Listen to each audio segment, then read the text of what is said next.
an Unspoiled Network podcast. This is Some Spoil, the Song of Ice and Fire 2, the co-host Switcheroo, covering House of the Dragon, Season 2, Episode 4, The Red Dragon and the Gold. In this episode, well, I think I can confidently say that there's a new contender to Hardhome for, like, best battle episode, but this one was a lot more painful in a lot of ways. Welcome to Unspoiled.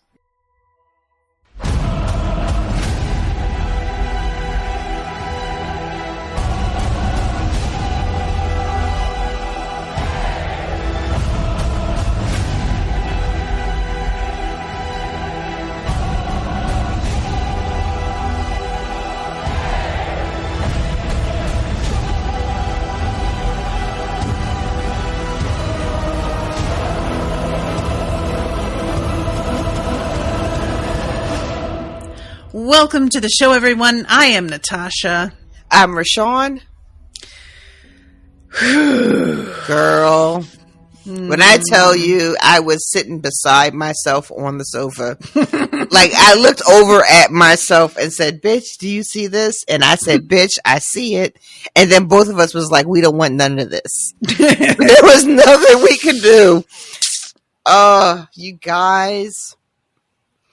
Yeah, this was really tough. I am aware of stuff that's coming, but as with so many things last season as well, it's unclear to me how quickly they're going to move through certain things and make things happen. So I'm always just sort of like, all right, like, is it this episode, or is the battle going to continue into the next one? Are they reaching this episode, or are we going to be still traveling? So even though I am spoiled, I still feel like I'm caught off guard a lot of the time. Yeah, I imagine. Especially too, because from what you've told me about the books, because I know there's the main John, but then pieces are being taken from other ancillary materials like the princess, and I forget what the other one is called. So you have an overview, but you don't know how the show writers are going to actually interpret source material. So you don't have a beat for beat, playlist of what's coming. Yeah. Which I feel would make me be I would be filled with dread every episode. That's kind of why I considered going back over some of the stuff in the book, and I decided not to, because I was just you know what, I was so frustrated last season with what I had been hoping to see versus what I was getting. And I was like, it's probably best for us all if I don't refresh. And that way I am not obsessing over that as much, I think that's a good call. That way you can kind of let yourself enjoy what's being given, but you do still have the foundation of the source material floating around in your headspace, in your mind grapes, as Tracy Morgan would say. Oh, God. All right. So Rashawn really wanted to go through this chronologically so that we don't miss anything. Both of us only got to watch this episode once. So there's, probably going to be some things that we finish recording and hang up, and then we're like, I can't believe we forgot to mention blank. We both hollered when Otto calls Aegon trifling, but neither of us said it on the podcast. Yeah, we never mentioned it. I remember when he said that, I sent the word trifling to you in all caps. I was just so delighted. And then I never mentioned a word about it. So same. Somebody actually said something in a group I'm surprised you guys didn't talk about it. And listen, please don't mistake forgetting to mention something on a podcast as me not having reacted to it in full in real time. You know what I mean? That whole fucking dressing down that Otto did completely sent me. And when he called him trifling, I was undone. But then there was so much else to talk about once it's time to record. that, yeah, it just fucking never came up for us. Exactly. So, all right, we start this episode in another dream of Damon's. Damon is going through it at Harrenhal, and Yeah. I, for one, need him to take his ass home. It's like the Toni Braxton song, "You should have brought your ass home last night." Like, He should have, though, man. maybe if he had been where he was supposed to be, our girl would have just been out there dolo trying to handle shit. But, you know, that's a conversation for later. Yeah, there's another. Yeah, so we'll chronological. Mm-hmm. So it's once again teen Rhaenyra, and she is sitting on the throne. The throne room is otherwise empty, and he is coming toward her slowly, and her voice is out of focus. Like, that's the wording I want to use, and I'm not really sure if that's how you say that when it's auditory. It's almost like it's out of body. Like her voice is coming as if it's not coming from the body that's speaking. You know? Yeah, that's interesting. And as she comes toward him, it becomes more and more clear. Eventually you realize that she's speaking Valyrian, and she says, "You created me, and now you are set on destroying me, all because your brother loved me more than he did you." And he gets so angry at this that he pulls a sword and beheads her. And she keeps talking from the floor. And he's looking at her head on the ground with it feels like regret. And she says, "This is what you've always wanted, is it not?" And he walks over and looks at her, and it's so weird because her eyes just like swivel. And then you hear her say, "There's been a raven," but it's all weird because it's mixed with what's being said in life. Yeah, yeah. And there's this amazing moment where he wakes up and there's blood all over his hands, and the camera just jumps to the side and back again, and there's no blood on his hands. Yeah, and it's just, I really liked that effect. It's really good. It adds a level of creepiness to these visions, nightmares that he's having. Yeah. That blood, waking up and him seeing blood on his hand that clearly isn't there, but him seeing it anyway is, it really is quite an impactful effect, and it had me at least for a second being like, wait a minute, hold up. Everybody calm down. Everybody, let's take a moment. Yeah, definitely a bit of like, is he doing dream stuff and then waking up like with the evidence on him? Is this real? So yeah, he's being woken up by, I don't know if I want to call him Lord Strong. He took offense. He took offense to that when he called him Lord Strong. He was like, "I'm just a Castellan." That's right. Okay. But what's his name? I know what's his first? It's not Simon. Simon Strong. Yeah. Strong is such a good surname. It's like, I feel like if it's paired with a really bad first name, though, it could be. You know what I mean? Do you know what Strong is in German? What? Stark. Ew. Really? Interesting.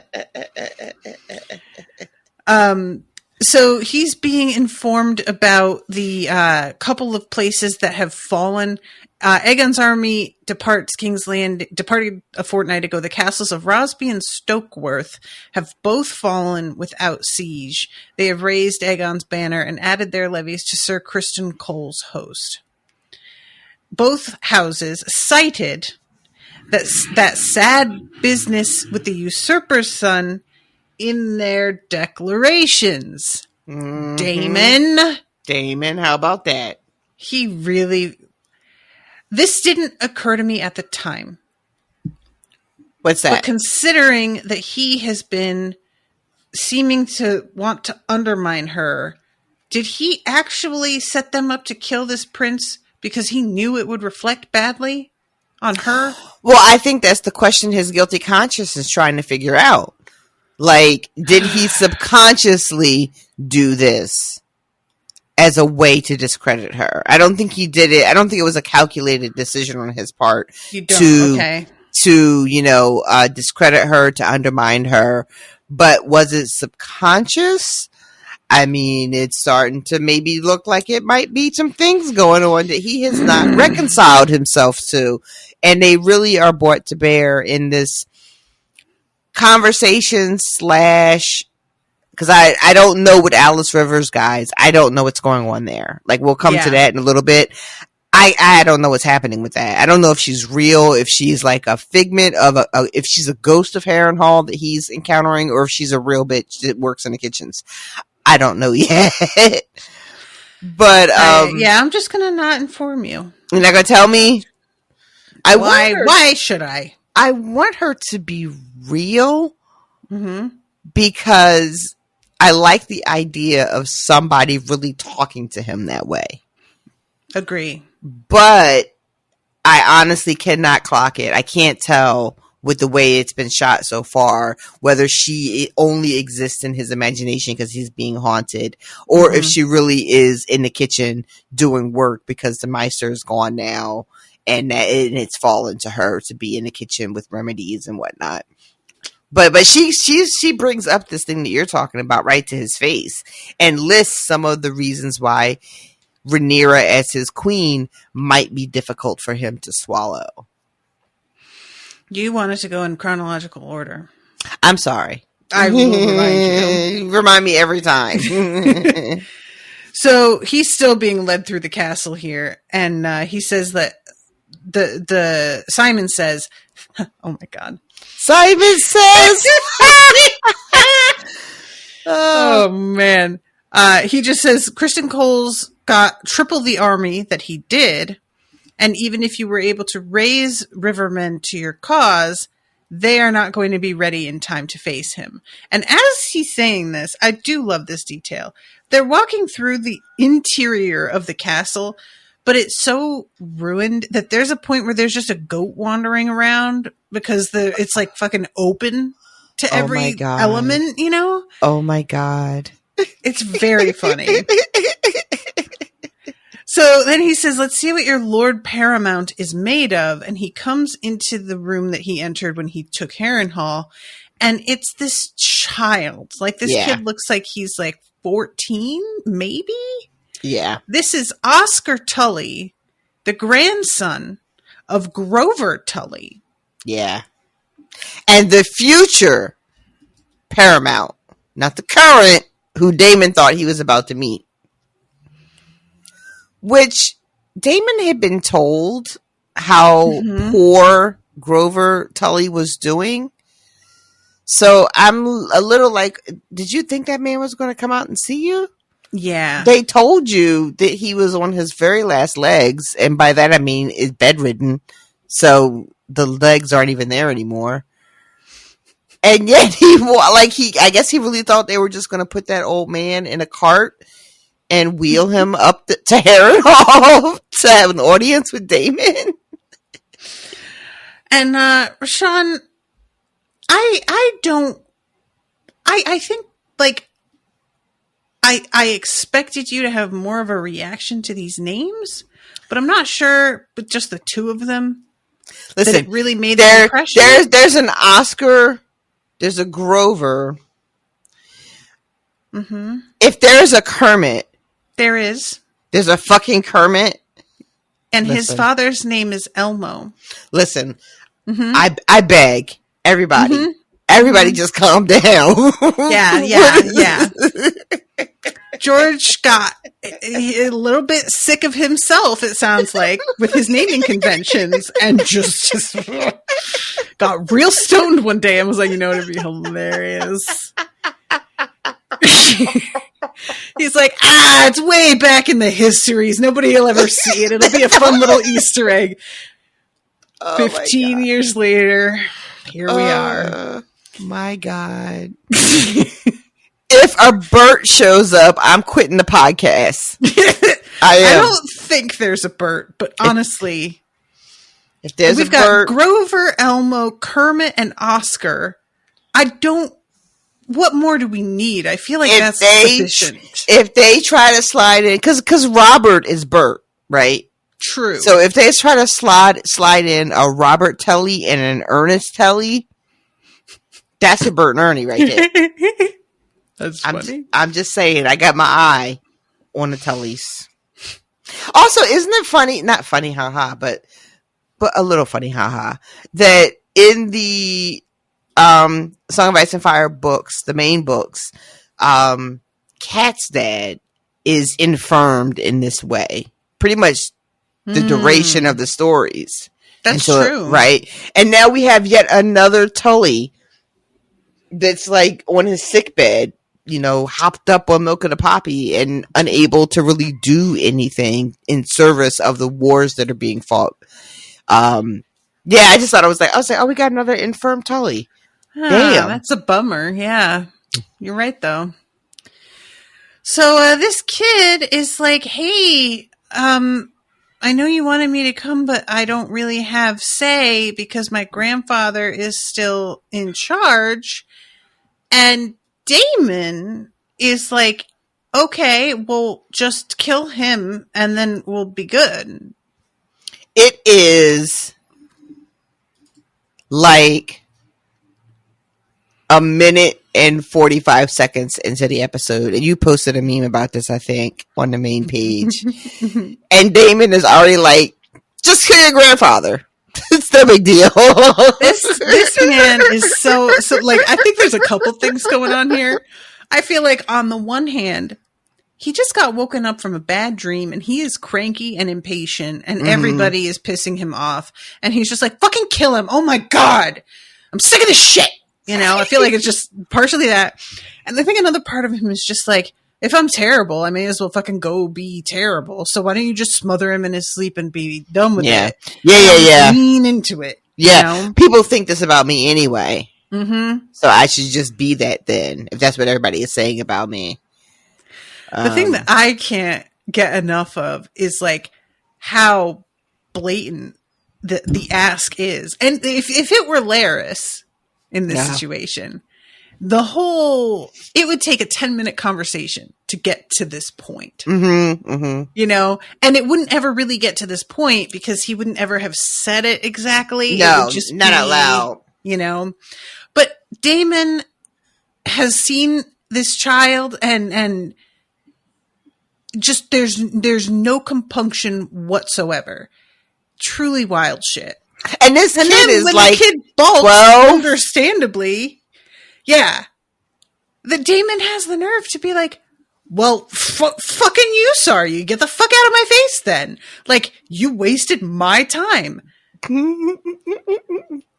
Again, as Rashawn has pointed out, you knew this about him, and you said they should obey their liege lord no matter his condition. Damon. And everybody was making all these little memes and comments about how that was about his brother. And I was just about to say Valerian, but that's the dragon's name, Viserys. And then for him to just turn around and be like, fucking kill him then and speed this along.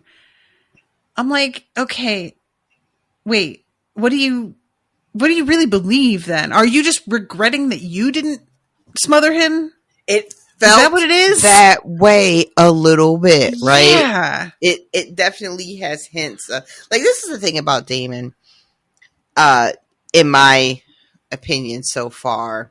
It's not that he won't do the things, because we've seen him do the things multiple times, right? At least in the show. I know the books left a lot of things way more ambiguous, but the show has been like, no, Damon killed his wife. No, Damon killed that baby. Or put orders out to killing the baby would be okay. But it feels like there's a kernel of Damon that is conflicted because, and this is going to be a big reach. I know it's a reach. Don't at me. I think that there's a part of Damon that feels like he should have taken his brother out when he saw his brother was, in his opinion, weak and useless and unable to make the hard choices, right? And that is in conflict with the fact that is no matter how monstrous Damon can be and has been, he never had it in him to kill his brother. Like, he's not that. Yeah. Whatever that is, right? And I think that there's sort of an internal conflict within Damon against those two things.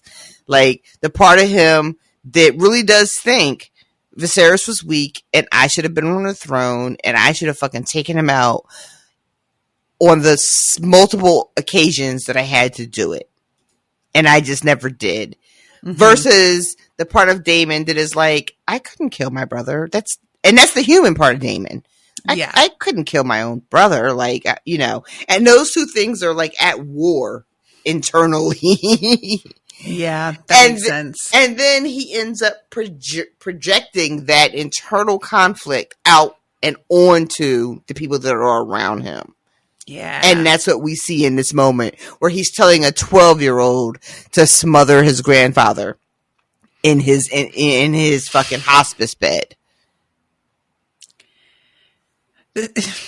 I'm sorry, that was not very sensitive to frame it like that. No, look, it's fine. It's not incorrect in any sense, really. Like, it's just not officially hospice, but all intents and purposes.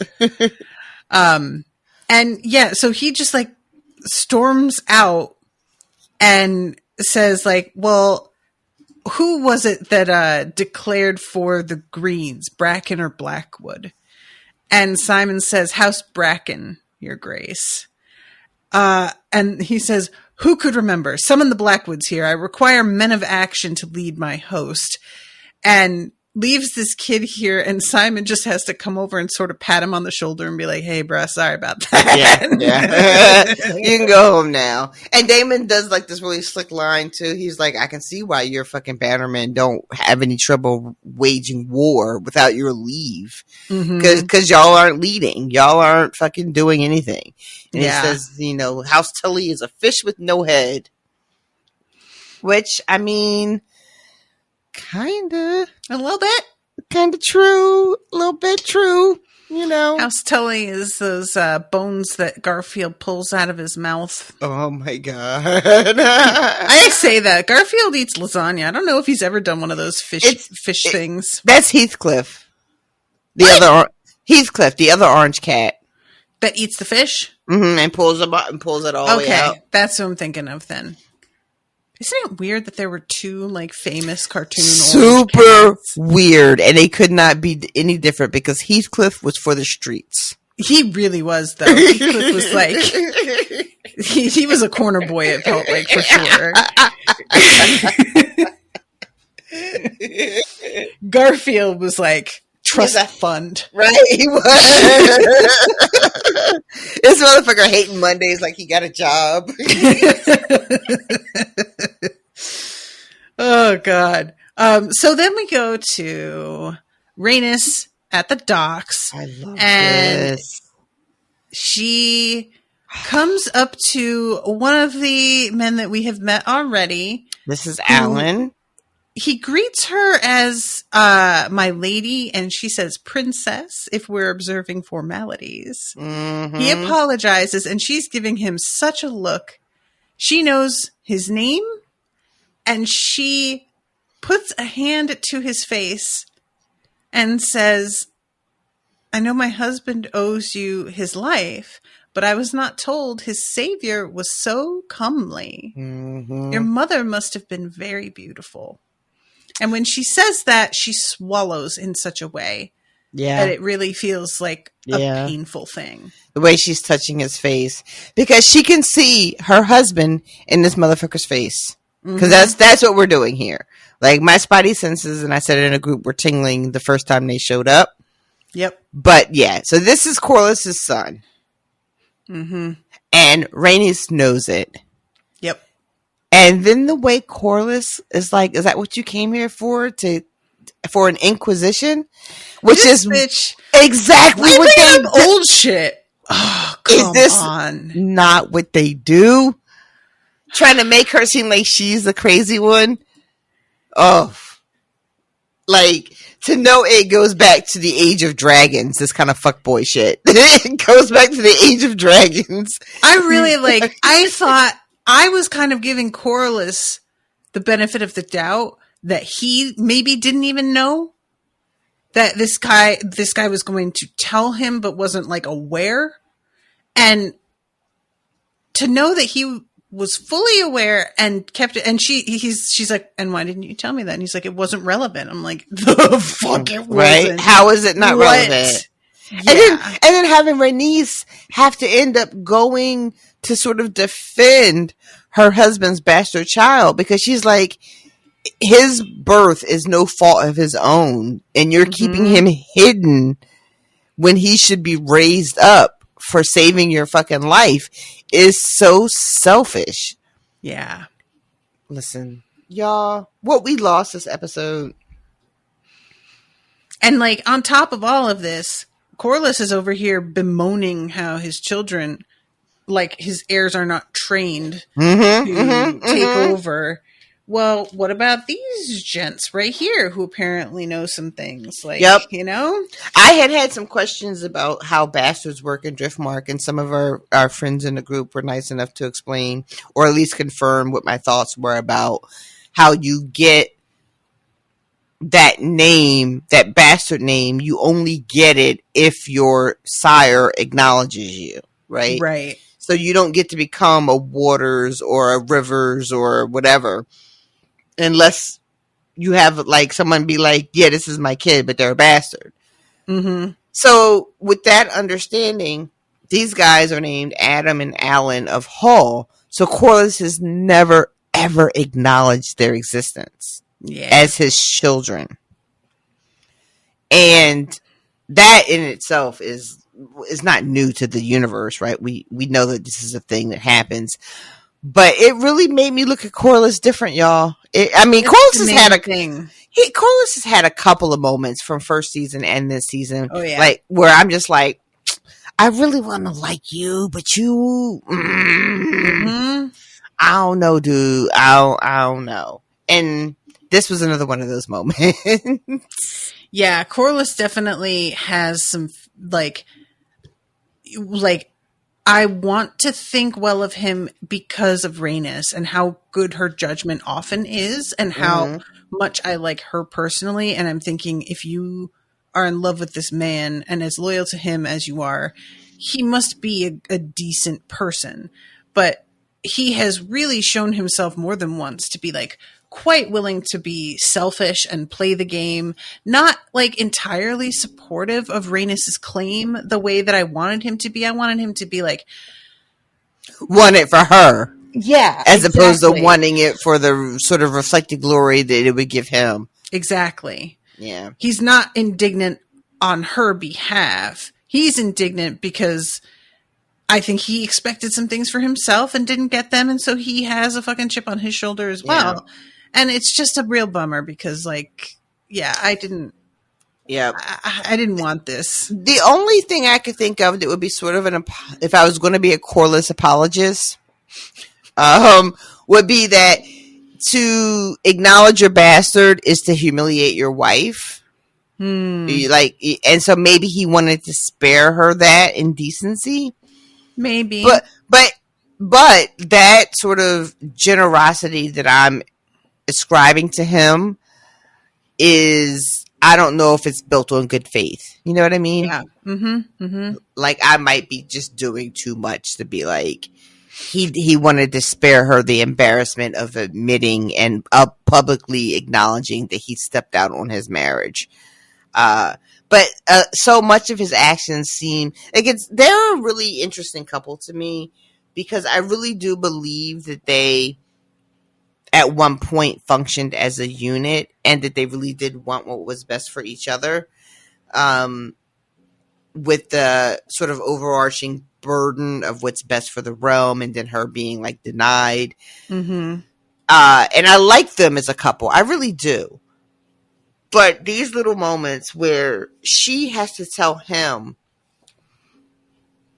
I'm big enough to put aside my embarrassment, and yet you choose to to hide these children of yours. It's almost like she's saying, I never asked you to do that. Yeah. So you don't get to put it on me. You don't get to pretend like it was for me. Because I never asked that of you. I never demanded that of you. I fully agree. That's kind of what's going on here is like, you thought I was going to be angry at him because of what, like, that's not his deal. You're the one who chose to not only not acknowledge him, but then like not do anything to reward him after he saved your life. And you owe him and you know that. Mm-hmm. And do you think that like, I don't know this, but I like to think that she's aware that he's been with other women. And she's just like, do you think I'm a fucking idiot and I didn't know? Do you really think I was that like naive and oblivious? Do you really think that little of me? You know? Yeah. So yeah, he says, oh yeah, that's to subject me to an inquisition. Ugh. She says, I came to tell you that Bela has called me to Dragonstone. And the council is going to dine on her and Jace for supper. They grow restless in Rhaenyra's absence. And he's like, where the fuck did she go anyway? And she says, I think she's trying to do what she can to keep this all from happening. And she walks away. And it's not until later that he winds up like walking in and setting some things straight because these people have no respect for her at all. Yeah. And it has to be a dude who says the thing or else it doesn't count. Yeah. Always fun to be reminded of that. I mean, it's an unfortunate like reality of this universe, right? Mm-hmm. No matter how much we might wish it to be different, it is not ever different. So then we go to Alicent. Her Plan BT, what the kids are calling it. Yep. She is in a bit of a state. We find out later, Larys is just like, you really have not been yourself. And in this scene, it opens with her looking at this like carved dragon that her husband had made. And when there's a knock at the door, she's so startled that she drops and breaks it. Yep. So she's like very not okay right now. Yeah. It's one of the like, there's not plenty left of the things that Viserys has made after Aegon had his little tantrum. Mm-hmm. And she's got this little piece of dragon. And then it, like you said, it breaks, which is sort of like, you know, a little bit on the nose for this particular episode. But what can you do? A tiny bit. What can you do? A tiny bit. And it's the Maester coming in to deliver the tea. And Alicent is like... The way you say that, it sounds very different than what's actually... But yes. He's coming to... But yeah, he's coming to bring the tea, and she is going on with this fucking charade of like, I'll make sure that the girl who gets it knows that there's another remedy if her stomach, you know, is in distress. Yes, Alicent, sure, it's for someone else. So embarrassing, honey. It just like it is embarrassing. Does anyone believe her? I don't think so. And I, you know, like she can't. I get it. She can't admit it, but it is so embarrassing. It's just, it's weird to see somebody lie to someone who doesn't believe the lie, and you just watch it in real time, and you just get like a douche chill. Yeah. You know what was really funny? Okay, just I'm so sorry, tangent, but so I think I've mentioned this before too, but the remake of Roadhouse. Yeah, I love how obsessed you are with this. It's so funny, you guys. There's a point where like the chief of police comes to him and it's like, they've kidnapped my daughter. I need your help. And he's like, oh, really? They've kidnapped your daughter? And he's like, yeah, you have to come with me to this place and help me. They have her there, they said. Oh, they told you where they have her. And you want me to come with you? Huh. And he sort of looks at him and it's this long... Am I gonna just like go ahead with this? And he just says, okay, I'll go with you. And then he goes and it's a trap. And the chief of police is like, you idiot, my daughter's not here. He really thought that this dude, like, didn't know and is all proud of himself for, like, tricking him. And he's like, dude. And it turns out that the guy he's aligned with does, in fact, have his daughter and didn't tell him because they are not allies after all. So he was the one who kind of got. But I love these moments where both characters are fully aware this is bullshit. And it, depending on how people react, you can just learn a lot about them. You know, he's in a position where she's a fucking queen and who's he going to tell? What's he going to do with this? You know, but if it were somebody else, they could just be like, can we just drop the charade, please? Can we just talk about this like as real people? Or somebody else might just be like, okay, sweetie, sure. Like with a compassionate sort of, if that's the way you want to play this, then certainly I will do that for you, you know? I feel like this Maester had to do that a couple times in this episode. Yeah. He's really being, everybody's kind of being asked to cope with quite a lot, it feels like. As someone who has gone on record as being a terrible liar, because I am the worst liar ever. I cannot tell a bull-faced lie. I cannot. So I have to do the sin of omission. That's the closest I can get to lying, is to not just say the thing. So people who just come right out and blatantly lie, I will never not be like, how do you do that? I am. How do you do that? Lie really convincingly, but I need time to get myself in the headspace, and I need to really believe that it is the right thing to do. So kind of George Costanza, but like a moral center. A little bit, yeah. Like, because if I don't really feel like it's right, I say purposely, it's subconscious, but I think that I let myself tell with my body that I'm lying because I know I don't really want to be, you know what I mean? I kind of want you to figure out that I'm not for real here, you know? Gotcha. But yeah. If I'm Allison, I don't say shit about the tea. I say thank you. And I don't say nothing else.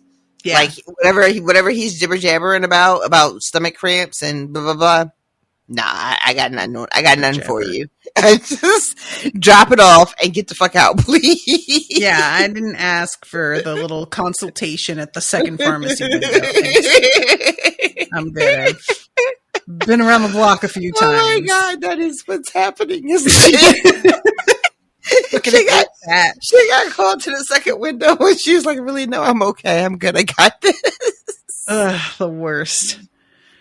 So we go from her drinking that back to Dragonstone. Before she drinks it, she asks him, did you believe my husband changed his mind?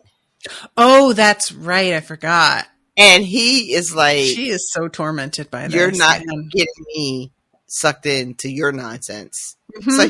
So he's like, no, we never talked about it. Sir, you spent more time with Viserys tending to him at his end than probably anybody else. You were there at the end, tending his wounds, administering the meds, the milk of poppy, everything else. And he's just like, no, it never came up. Mm-mm. And then he beats a hasty retreat. His mind. I never even heard of that happening. What? Right? There was a change? I thought he always said Aegon should be king. Yeah, what do you mean there was a change?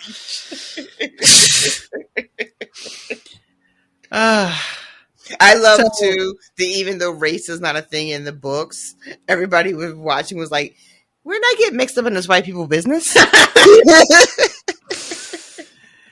Yeah, I mean, we've got some black people with the blacks, ironically. But yeah, he's the only one in like the whole Red Keep that is black. So as far as I can tell, yeah, he really needs to be a little bit more on the defensive, I think. Being like regular old Maester and black hits very different than fucking, you know, Valerian. Mm-hmm. So then we go to the Dragonstone scene where all of these lords are absolutely,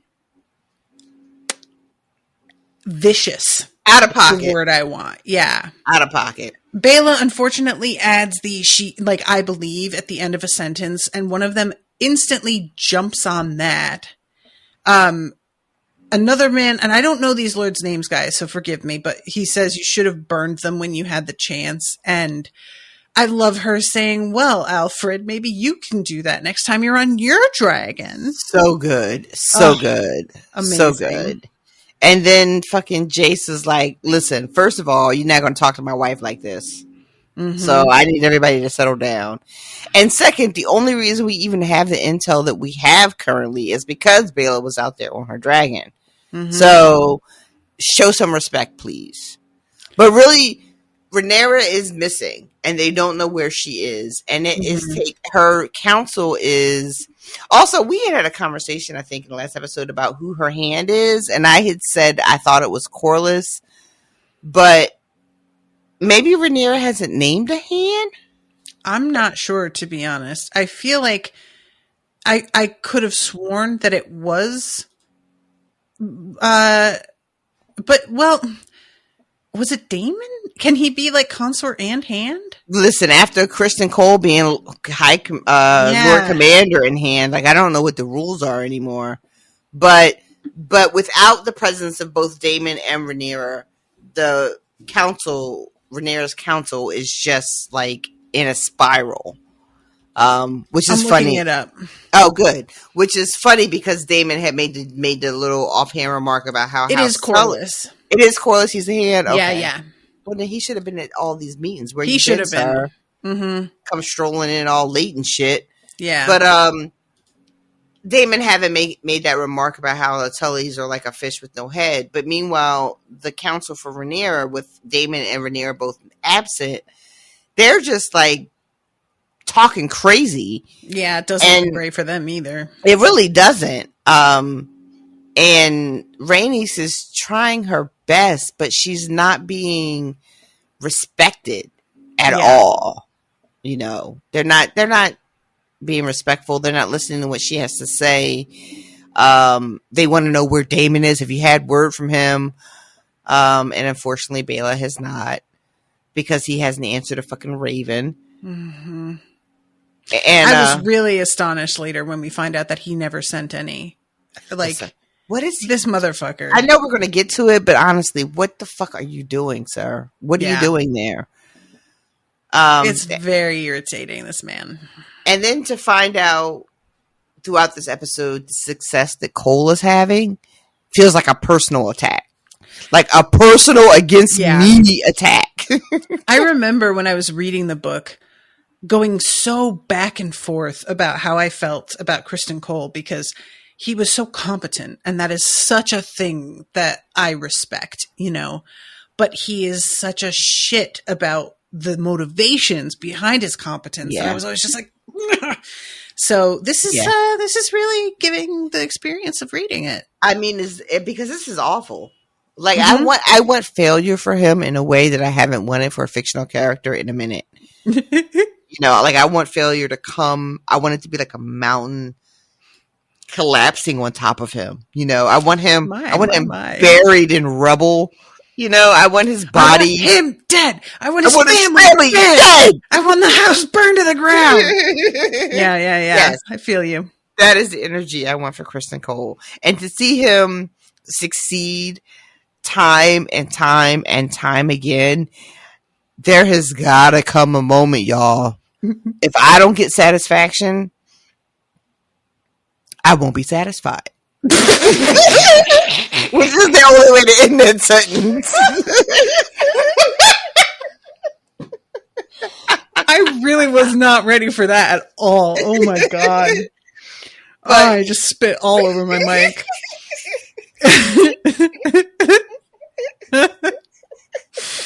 Like, I could have like, gussied it up and shit.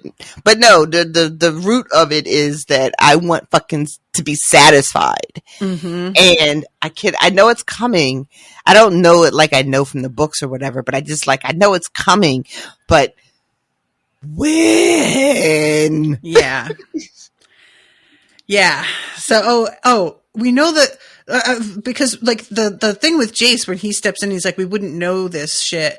Somebody else is just like, well, we don't even really know anything. We know that he's got a host that's growing and you know, like, so this, like you have mentioned, is the moment where I think it's what's his name, Alfred, that stands up and starts to like make a whole speech about this falling apart. It's Sir Alfred. The council is rudderless. Yeah, he says. Yeah, and that's when Corlys comes in. He is like, well, the queen isn't here. The king consort isn't here. The hand isn't here. So what the fuck are we doing? And Corlys comes in and instantly, what has come of this council? And is looking at him like, wow. Mm-hmm. And he really immediately deflates and sits down and is just like, fuck. The way he sits down at Corlys's arrival is like twofold. Like, yes, misogyny, right? Yep. I think there's also a layer of respect for like titles and who's been appointed to what station. For sure. And this, like, Corlys is like, you all are clawing and grousing for power, which I think is what was happening, because right in the middle of his Sir Alfred's diatribe against Rhaenys, he's like, you know, what gives you the right, you know, to say anything? Who are you? Well, she's the only one talking sense. But because she doesn't have the title to be saying anything that you have to listen to, they're like, oh, well, we don't have to listen to you. Yeah. And I suspect, though I can't prove it, that even if Corlys wasn't Han, I think that him being Han actually, you know, has a lot to do with it for his. Sure. You know. But I suspect that even if he weren't Han and he rolled into the room like that as a Lord of Driftmark, just as being a man who has been to war and won wars, you know, with the Stepstones and all that shit, they still would have fucking sat down. Yeah, I agree.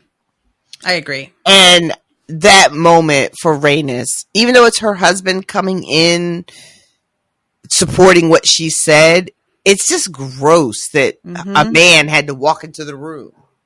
Yeah. Know what I mean? Yep. Oh, yes. It's just, it must be so tiring for her. She's got to be fucking exhausted. You know, my God, how long has she seen this happen? This is the root of why she got robbed. And even after that, it's not over. It's just every area of her life that there's going to be put. There was a meme that was sort of old, but was being circulated again recently, because I think it pops up in people's memories, and it's good that, like, good enough that you're like, yeah, we need to share this. But there was a woman who was like trying to explain the sort of subconscious misogyny. And she said, really pay attention to what your first instinct is after a woman tells you something. Do you instantly like contradict her? Is that your instinct to contradict her? And she said that she was talking to a guy friend about this, and he like later in the day just texted her, holy shit, because he didn't realize that about himself. That came up in my memories recently. Yep. Yeah. And that's it's the impulse to say no, right? The whole like, oh, we should try this new toothpaste. No, why? Yep. So why? So we don't even bother asking. We just buy the new toothpaste. This is something that I have run into in every relationship, and it's so like, it doesn't have to be relationships. It can be the workplace. It can be just like friend groups and deciding where to go for, you know, dinner, whatever. And it's something that I think a lot of men don't understand the toll that takes over time on your psyche to be up against a pointless opposition. Like, it's not like you're in opposition because you have a way better idea that you are prepared to present, and it's like in contrast to mine. It's just that you can't bring yourself to just say yes right away. Nope. For some reason. And you don't even know why. They don't even know. Yeah. They don't even know what the reason is. Like, if they took a moment of introspection, they'd be like, that guy in the tweet was being like, oh my God, I didn't even realize I was doing this. Mm-hmm. But most don't even have that moment of reflection. It is a never ending barrage of useless no's for no reason other than you didn't like that it came from me. Yep. And you don't even know why you don't like that it came from me. It's just so disheartening after, and I haven't even I have my own business, so I don't run into this the way that people do in the workplace, especially when there's more of a collaborative stuff going on. And I can't imagine. I would just be losing my shit on people all the time. I absolutely will not bore you guys, but yeah, it's a real fucking thing. And it is so tiresome. It is the constant, I'll say a thing and then someone says something back to me as the thing I said was somehow either implausible or incorrect or inappropriate for the task at hand. Mm-hmm. And then a male coworker will come along and just sort of restate what I've already stated. And then they'll be like, oh, that's great. Let's do that. And I'm in a chat but if you scroll up, you'll see I said the same thing. There was a woman in an all women's group that I'm in, and it was back in 2017, and it was right around the protests that were happening before Inauguration Day. Pink pussy hats, all of that stuff. And she worked at a public library, and was like, I think it'd be really great if in this area in front of the main lobby where there's this big glassed-in area, they would do displays for holidays or events that were coming up. She's like, I think it'd be cool if we did a display about the marches. And she was told that it was too political. And 2 weeks later, her male colleague made that suggestion. And they told him, what a great idea. And did it. And I she was just sitting there she was saying, what do I say? And I wrote this letter, I'm sure you can understand that considering the subject matter, how it seems to me that you would, and I posted it in the comments, and everybody was like, use this. This is perfect. But unfortunately, she had already kind of let it drop and didn't feel like she could bring it up again. Yeah. And that's the other thing is that when you're up against this stuff all the time, especially when you are trained to keep the peace, as so many women are, we let things go when we probably shouldn't, even if it's still bothering us. And we don't have the luxury of bringing it up later oftentimes, because then we will be made to look like we are holding a grudge or we are too emotional about things. We're dredging up old shit. It's the thing that went viral probably around the same time, which is a woman talking to a coworker, and there was some conversation about her productivity and how much she was getting done. And she was like, well, I have to spend X amount of time on each issue, each client, whatever. And they were like, we don't understand why you had to spend so much time. And she was trying to explain what each encounter was like. Yeah. And they were like, well, nobody else on the sales team is having these issues. And then her and a male coworker swapped email signatures for a week or two or whatever. Right. And at the end of that experiment, the dude was like, everything I said had to be an argument. Yep. Everything I said had 42 replies before we got to the thing. And meanwhile, her using the mail signature line, she was like, this is the best 2 weeks I've ever had. I got literally no pushback on anything I said. Everybody was just like, that sounds great. Yeah. Yeah. Yeah. I feel like a lot of men think that when we say these things, we're talking about certain incidents that are particularly memorable. It's not. It's everything all the time, every day with every man. Yep. Relatives, Yep. husbands, coworkers, doesn't matter. And you're doing it too. If you're a dude listening to this, you're doing it too. I hate to be the one to tell you, but it's there. And God knows, as a woman, I probably do it. Because that internalized misogyny runs very deep. Yep. We're all conditioned under the same circumstances to perpetuate the same behaviors. So, yeah. So, anyway, all right. Let's go over to really quickly the Duskendale. It's Duskendale, right? Where he's like taking this man's head. Mm-hmm. He stays loyal right up until the end. And he says that Cole should be fucking ashamed of himself, that this is some nasty work, and that he doesn't deserve to wear that cloak. He sure doesn't. And I hope I love that he just like hits, right, like he fucking sore spot. I really hope Cole went and cried quietly in the woods after that, like just sobbed into his horse. And he also tells them that you'll meet the same fate. Mm-hmm. So I don't know if that's literal foreshadowing where Christian Cole loses his head in this fashion, which I would be here for.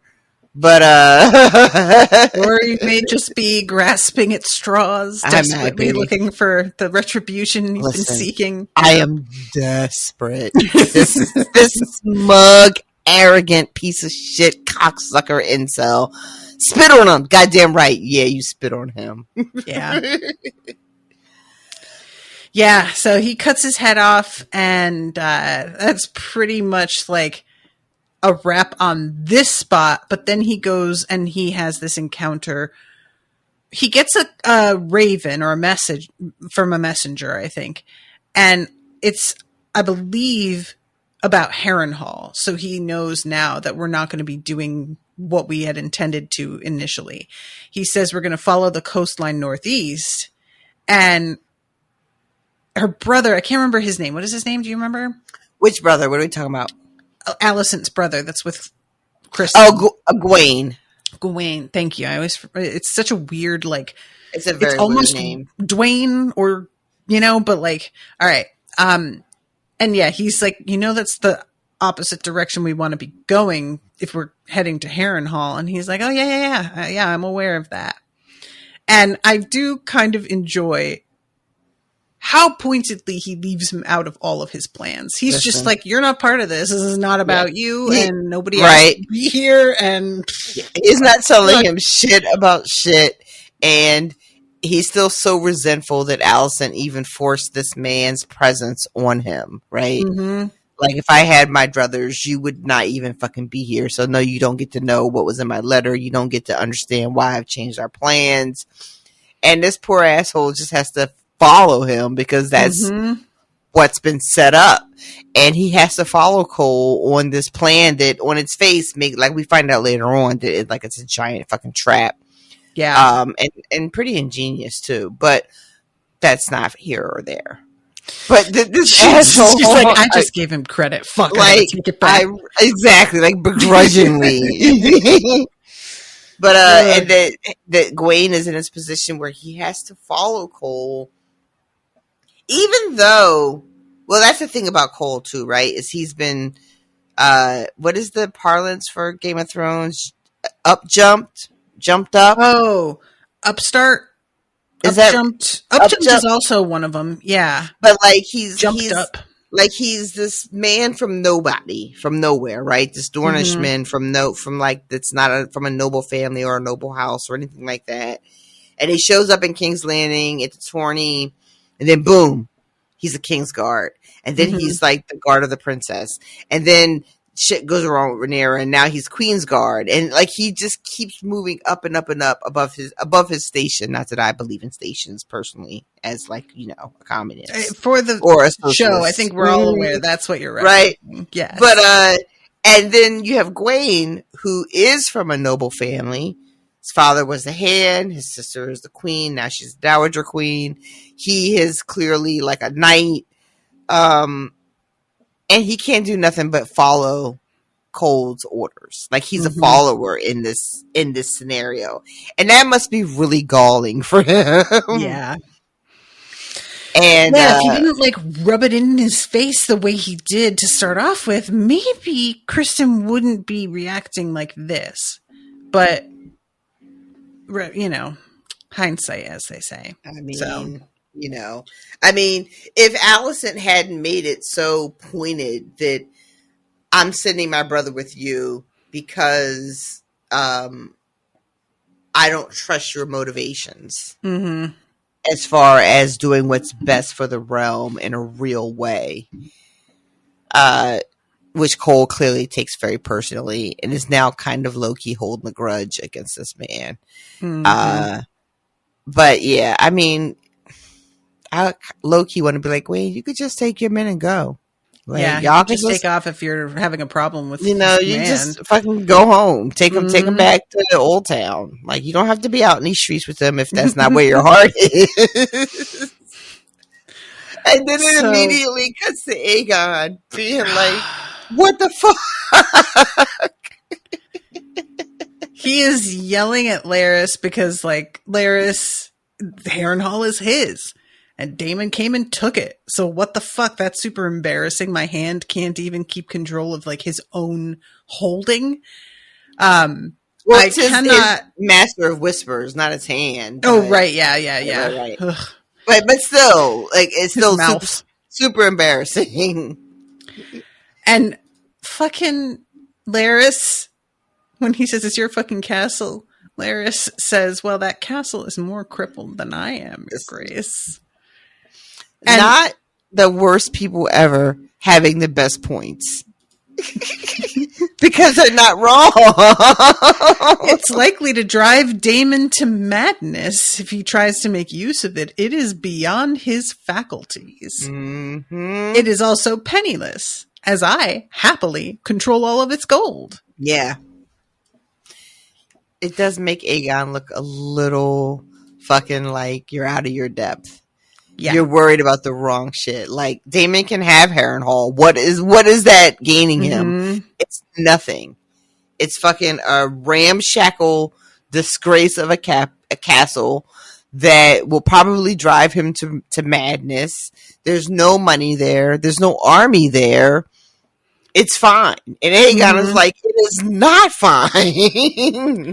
It's this scene in conjunction with the scene with his mother later is so devastating and so well done. So basically what we get here is the beginnings of everyone kind of talking around him and not including him in the conversation. There's like, something that gets dropped here about Sir Criston is felling castles in the Crown lands, and he interrupts and just says, what? I need to be informed of these things if I am to make informed rulings. I will not be made a fool of in front of my allies and enemies. And I'm just like, yeah. Will you not? Yeah. Seems like you will. It's really like, all right, let's talk about Aegon for a second. Yeah. Right? Because we have been enjoying him this second season. Much to our chagrin. So, like, I don't want to have empathy or sympathy for Aegon, right? I want to be aggressively Team Black. I want all of these green motherfuckers to die, even though I know that's not how that works. I want this piece of shit, because he is a piece of shit. He's a little rapey piece of shit, right? I should not have any soft feelings for him. And yet, for reasons I can't explain, here I am. Having kind of like soft feelings and like a little bit of empathy for him. And like, he did not want this to be king, I mean, right? He did not want this. And they told him he didn't have a choice, that it had to happen. And that it had to happen because he was the heir. he was the rightful ruler, and they gassed his head up. And then they put him in this position, and then everyone is telling him, his mother later explicitly telling him, we don't need you. Yeah. Anything at all. Do nothing. Just shut up and wear the crown and let the more experienced, the more knowledgeable, whoever, whatever you want to call it, people take the lead. And I'm not saying her advice is bad, but what it must feel like for Aegon to hear that and realize that he is not taken seriously, that his crown is not respected, that he is still the same little piece of shit that he's always been, that people's opinion of him has not changed. Yeah. Despite the crown of the conqueror and the sword of the conqueror and all that jazz, right? Nobody has really changed their opinion of what he is as a man. And I guess he thought that's what happened once he became king. Mm-hmm. You know, that like magically, I think a lot of people do. Magically, all of a sudden, everyone is going to respect you and value your opinion and treat you like you have wisdom and treat you like you know what you're talking about. When that's not really how that works at all. And his reaction to learning, these people don't give a fuck about what I have to say about anything. They don't respect me. They don't think I know anything. Like, that's gotta be devastating. Yeah. And the way that it all so this is the scene where he finds out that he didn't know what was going on because Kristen isn't talking to him despite being his hand. He is in contact with Aemond and telling him what's going on. Yep. And it's revealed in front of everybody that he's being completely left out, which just once again makes him look so weak and so pitiful. It is devastating. And then this fucking conversation, High Valyrian, girl, I cackled. Listen, Aegon trying to speak High Valyrian is me trying to be on the podcast. God.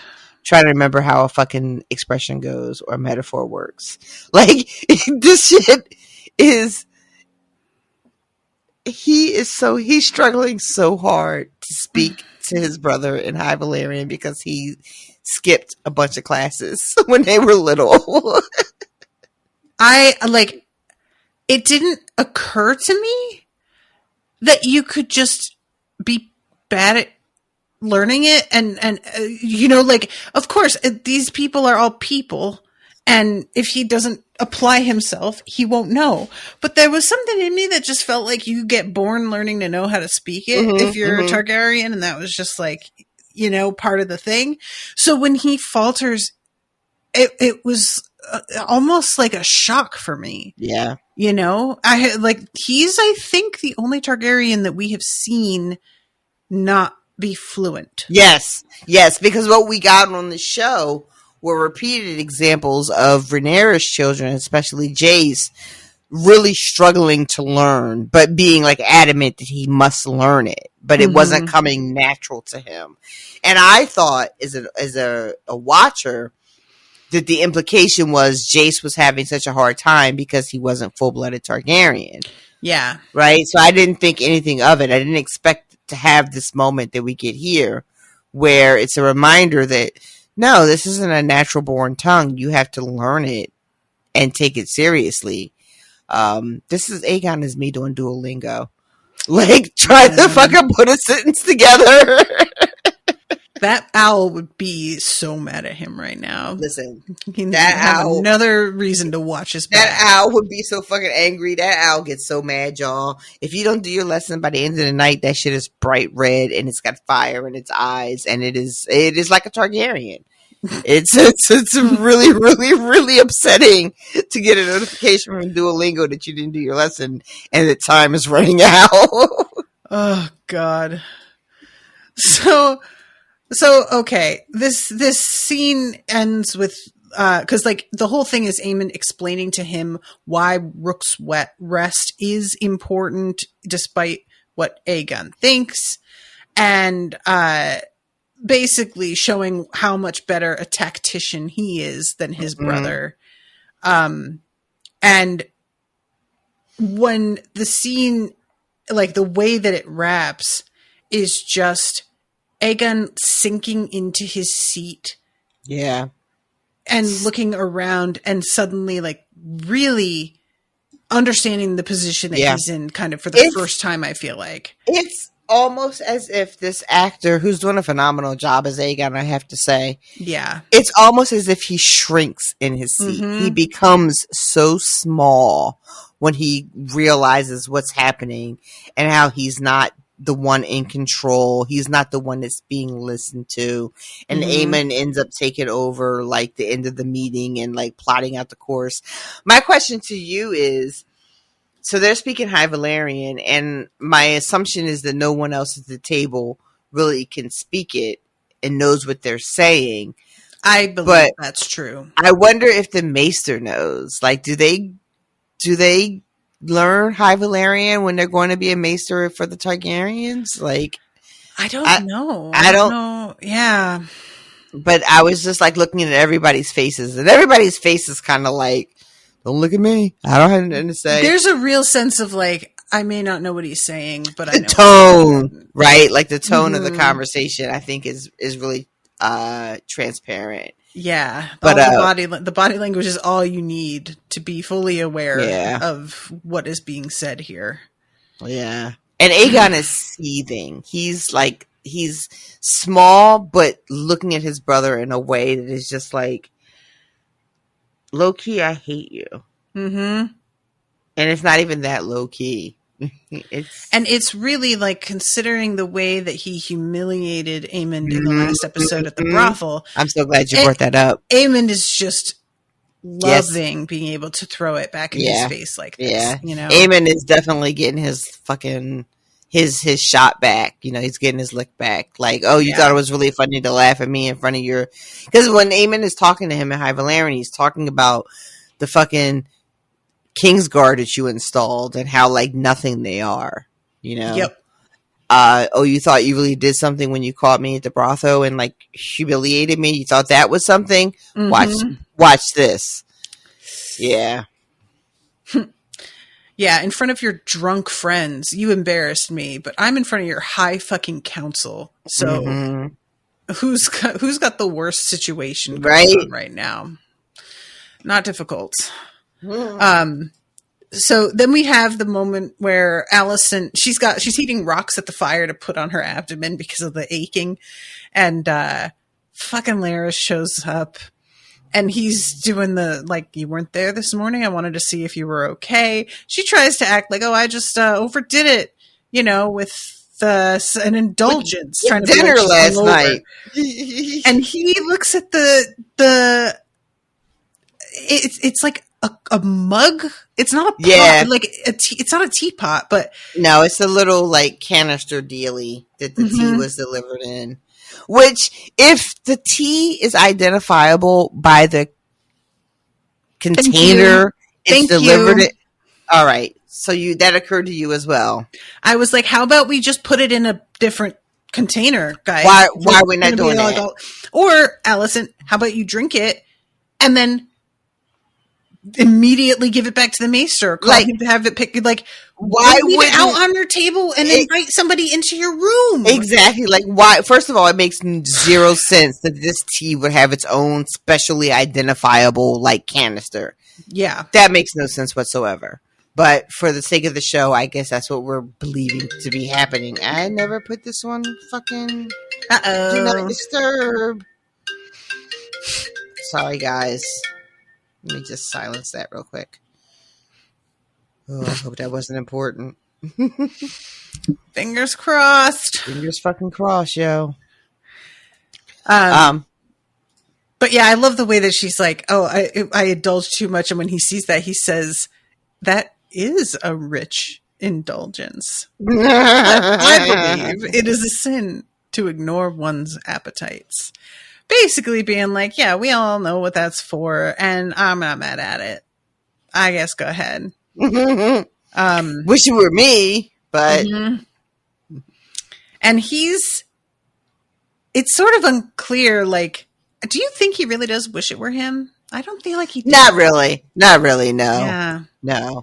I think that, not to get wildly off track, but I suspect that Laris, knowing that she's in need of that tea, diminishes the pleasure he received from whatever foot action was going on. Yeah, and I don't remember if you saw this, but that foot action, a lot of people were taking it as him being like a foot fetishist, and especially that it was sort of linked to him having the club foot. But the actor has said it was not about her feet specifically. It was about him getting her to do something she finds humiliating. Right. That's the part that he got off on, not the feat itself, the act of making her humiliated and exercising that power over her. So I don't really think he desires her. Yeah, I in any real way. I think that in addition to like humiliating her, it was taking this very pious, righteous woman and debasing her. Yeah. Or getting her to to participate in a debasing act. Mm-hmm. Not that having a foot fetish is necessarily debasement, but you know what I'm saying? Mm-hmm, like getting her to do something that just went against everything she believed in. And now if she's just fucking dudes, there's no pleasure in having her do that because, you know what I mean? Like the shine has worn off. She's already engaging in these other acts. So her bearing her feet for him isn't going to be the great shame to her that it had been, because she's got a greater shame now, if that makes sense. Yesterday's shame. Right. And when he mentions like, oh yeah, well, we lost Harrenhal, she's like, you don't seem as mad about it as I would expect. And he's just like, I'm happy that Dragonstone doesn't know where to look or what to do, actually, at this point. They're all over the place. And Sir Christian is just killing it. So I think we're actually on a good track here. And he does the whole like, oh, are you worried for him? Yada, yada, yada. And then he's looking at her books and he's like, hey, what's going on with all this history that you've been looking through? I didn't know that you had that kind of interest. And she says, well, I don't have his love of it, but yeah, I want to know. And he gave so much credence to the histories. And he says, do you think that's why he changed his mind in the end? No matter how suited he thought Rhaenyra for the crown, the histories taught him there was only one way this was going to go. And the look that she's giving him at the fact that he has like zeroed in on the exact thing, she resents this so much. I have a question about this. How much of this is him zeroing in, and how, because I never know, like, in my imagination, no conversation in the Red Keep is ever private because there's all these hallways and people could be lurking and you never know what someone could hear. Is he just reading her really well, or does he have people in place that are reporting to him? Because we know he replaced her entire staff. Right. And if he's just getting people reporting, hey, I heard her ask the Maester this, and hey, she said that, and and it's all going back to him. I can't tell how much credit, basically what I'm saying is how much credit to give Laris. Like, is he just wildly insightful? Because he would have to be the person he is.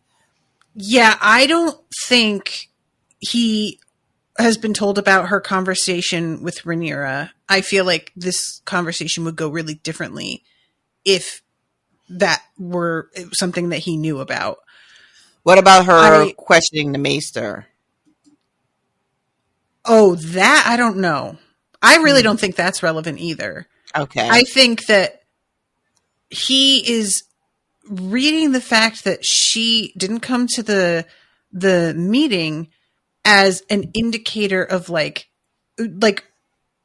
she can say that she's ill And she's over here with the, hot compress and whatnot. So you could just take that. But I think when he says like she hasn't been herself, I think he can sense that she is starting to doubt the righteousness of her claim about all of this in general. And it's not necessarily about like knowing the specifics of what has caused her to grow doubtful, but just that the evidence is showing that she isn't as vehement as she was. She's taking herself out of the conversation way more when she was like very insistent upon being part of it for such a while. Right. And he is just somebody who is able to read body language really well.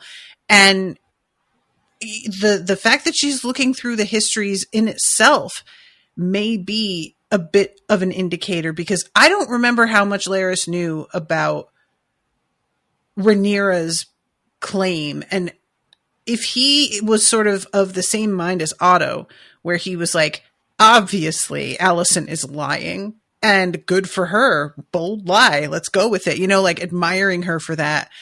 I can't remember if he seemed to disbelieve her the way that her father did. Gotcha. But yeah, I think that it's solely like, are you in it or not? And when she responds, the reason behind him changing his mind doesn't matter anymore. He's like, no, it doesn't. Okay, as long as we have that established. And he gets up and leaves right then, as if to be like, I just wanted to know if you were fucking like going to go to the end for this, because you can't half-heartedly support your son. You've got to continue being behind him the way you have been. This is not the look, Yeah. I think that's right. And that lends itself to the conversation that Alicent ends up having with Aegon a little bit later, where she does not go back to like no, you're heir, you were the rightful heir, blah blah blah blah. She's just like, you just have to be king and do nothing, and listen to wiser counsel around you. It's very in line with the idea of like, well, what was that fucking wire gift that you posted with Slim Charles being like, if it's a lie and we fight on a lie, like that kind of thing.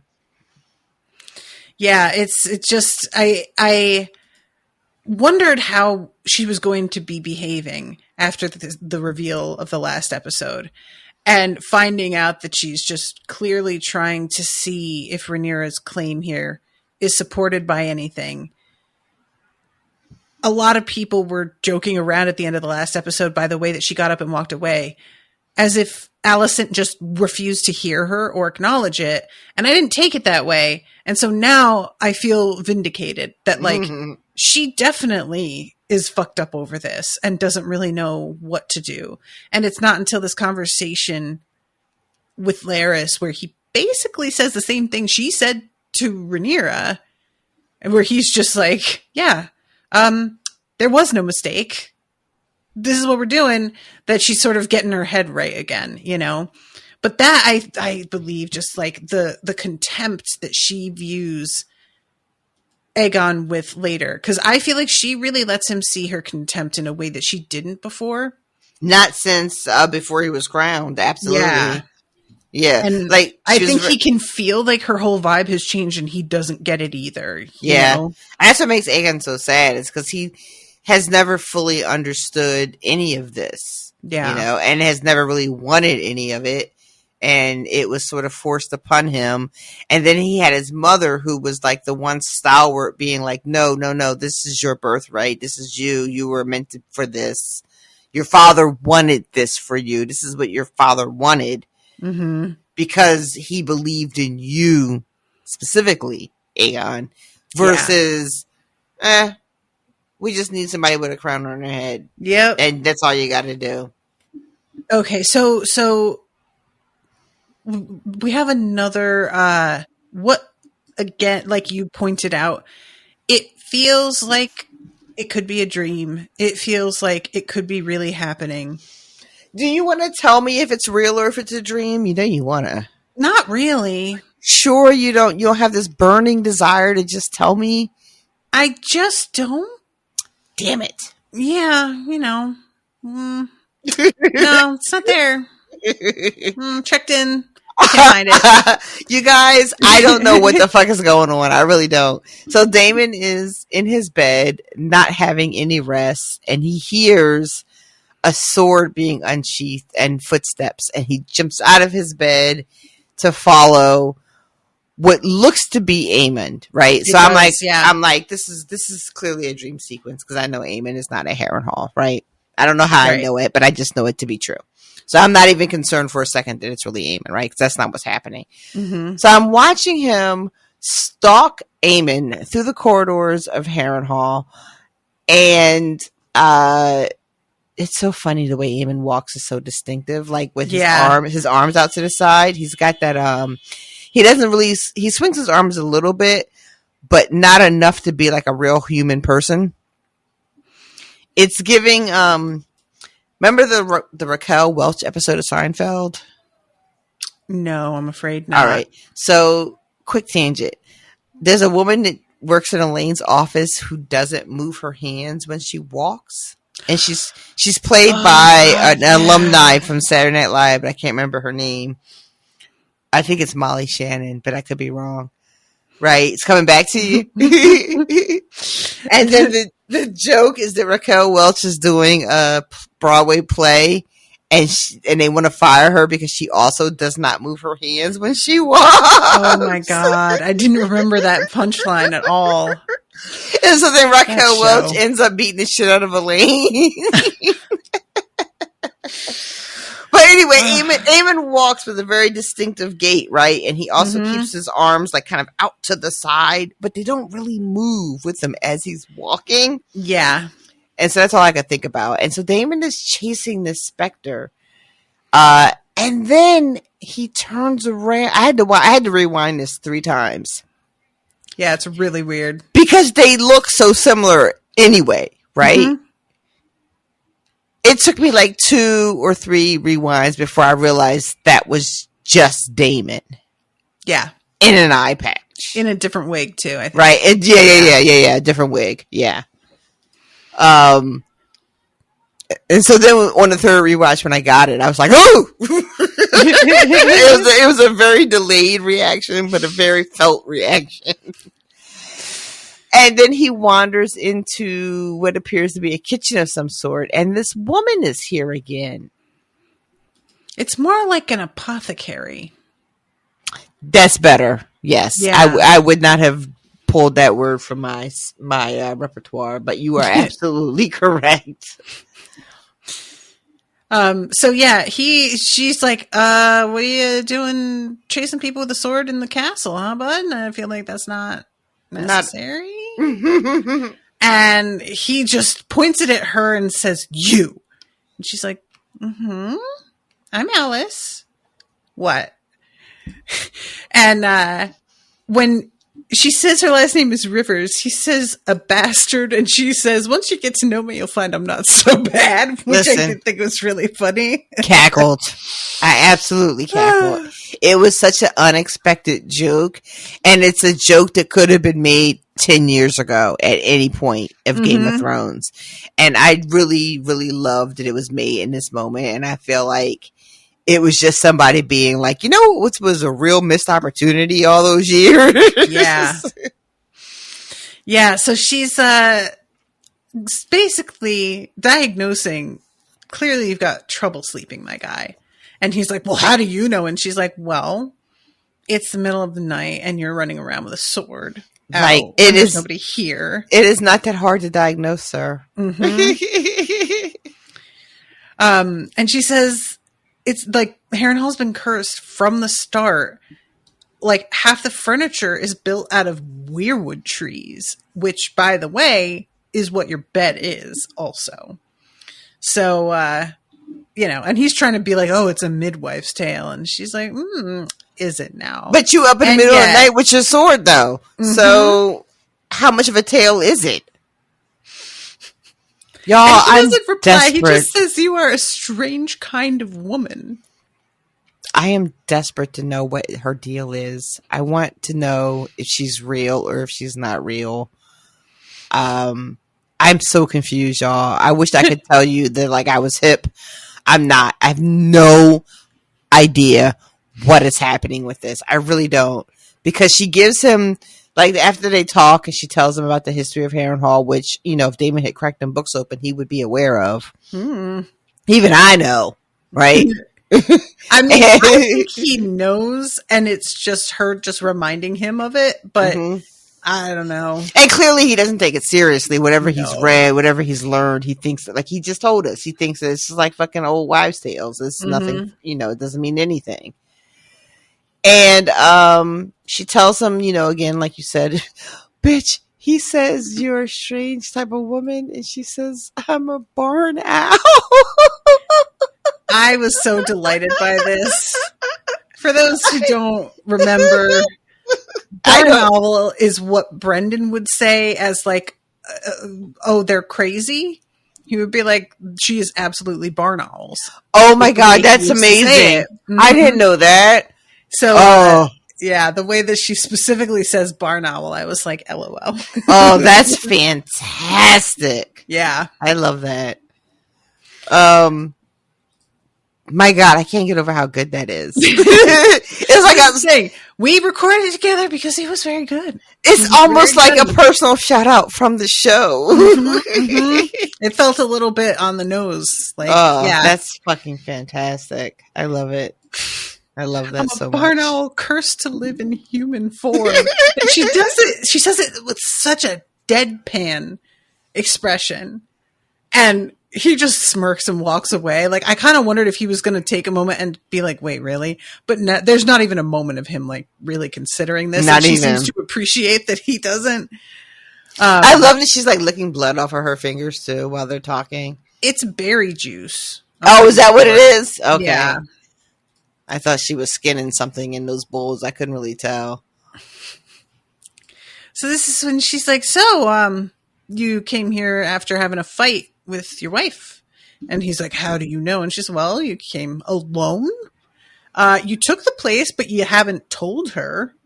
So are you planning to make your own claim? Is that what's going on? Or are you trying to prove yourself? And he calls her a witch. Yeah, he does. And says that she's insolent. I love insolent. And she says, it's a hard thing, I imagine, to give obeisance to one who replaced you as heir. And a woman, too. Yep. A girl child, you bounced on your knee.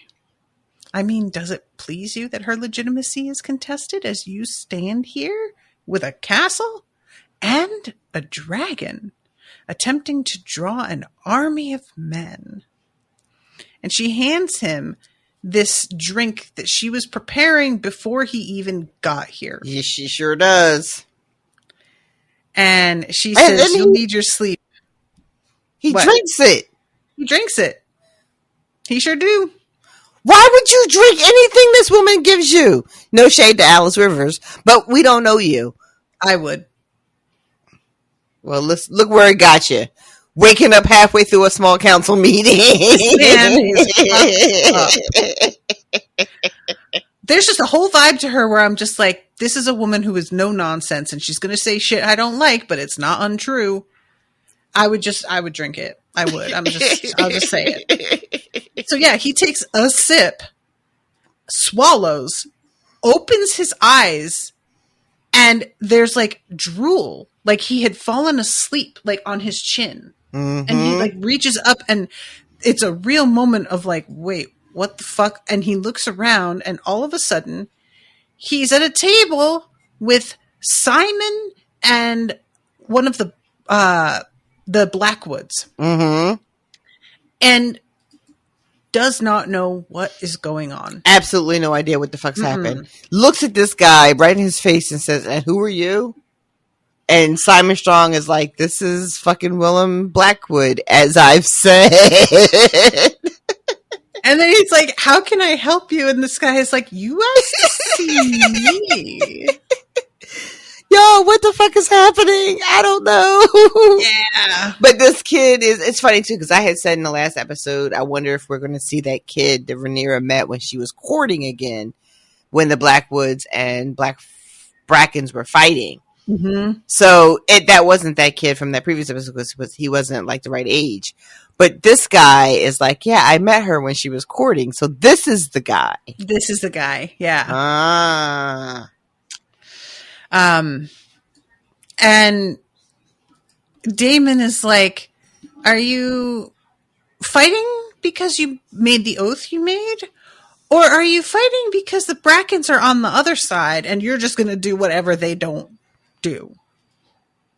And that's a very valid question. And this guy doesn't really, he says like, it's like, I liked her spirit. She has true blood of the dragon, but that's not exactly an answer. And that's just his personal opinion. And that doesn't feel like a thing to wage a war for. Right. But he's like 20 years ago, my father or whomever bent the knee when Rhaenyra was announced as the heir. And, you know, it all sounds good, you would think, but doesn't really land. Like you mentioned. This is when his dead wife comes in. Oh my God. To pour the beverages. And it's just some woman who looks very freaked out at his attentiveness to her, as does Simon.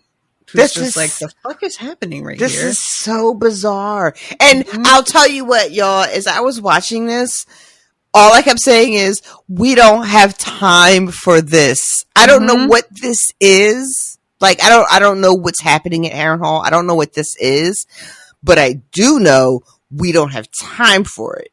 And that was before I understood what was all happening in this episode, especially when we get towards the end. But I was screaming at the TV. What are you doing? We don't have time for this bullshit. Whatever this fucking is. Whatever. What was the House of Black and White that Danny ended up in? Yeah. That's what we don't have time for this House of Black and White shit. That's what I yelled into the TV. Yeah, it does. It's very reminiscent for sure. So then we go right from there without like finishing that scene or having anything, you know, like no resolution. Yeah, we go to Aegon, who is just spinning his little marble ball in his little marble donut as his lords talk around him. And eventually he just says, I'm bored. Yeah. You bore me. I love when he like looks at his guard and his guard is adjusting his armor and his collar. Like, we're going to talk about his guards in 2 seconds because there's a moment that is like so Three Stooges. I almost fell off the couch. But I want to mention that as they're talking, they say they're talking about Cole and all of his success. And one of the guys is like, yeah, they're calling him the Kingmaker. And that does not seem to sit well with Aegon at all. Yeah. Like that feels like very much like the last straw for this entire conversation. Because again, it's leaning into like, once more another example, another bit of proof that all of these people conspired to make Aegon king, which is very different than being king because you're the rightful heir. When people have to conspire to make you a thing, you know. Indeed. Yeah. This storm out also when he just like. Immediately he gets up, he leaves, they get up and respectfully watch him go. They sit down and they don't miss a beat without him and not it's nothing. They don't miss a fucking beat. It is so like damning. It really is. So this is a conversation with Allison. I feel like we can just we already talked about this. Yeah. So now we're going to go into the battle where they're going to be laying siege to a castle that is out in the open and will leave them very much like visible and vulnerable. And Gawain is just like, yeah, obviously we're waiting until nightfall because otherwise that would be insane. And he is just like, ignore it. We're doing it in the middle of the day right now, actually. Because they won't expect it. Mm-hmm. And that's all he'll say is just like, oh, it's going to be unexpected. But as we find out, there's a whole plan in place here. Yeah.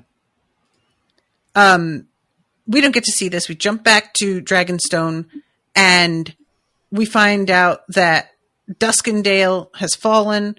The Darkland men declared for Aegon, and those who refused were put to the sword. The man who has joined them, who is I think he's he's a Septon.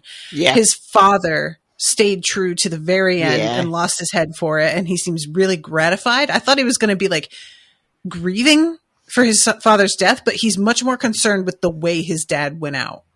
You know? Yeah, he seems like like upset, but also, like you said, gratified that he didn't turn, at the last minute.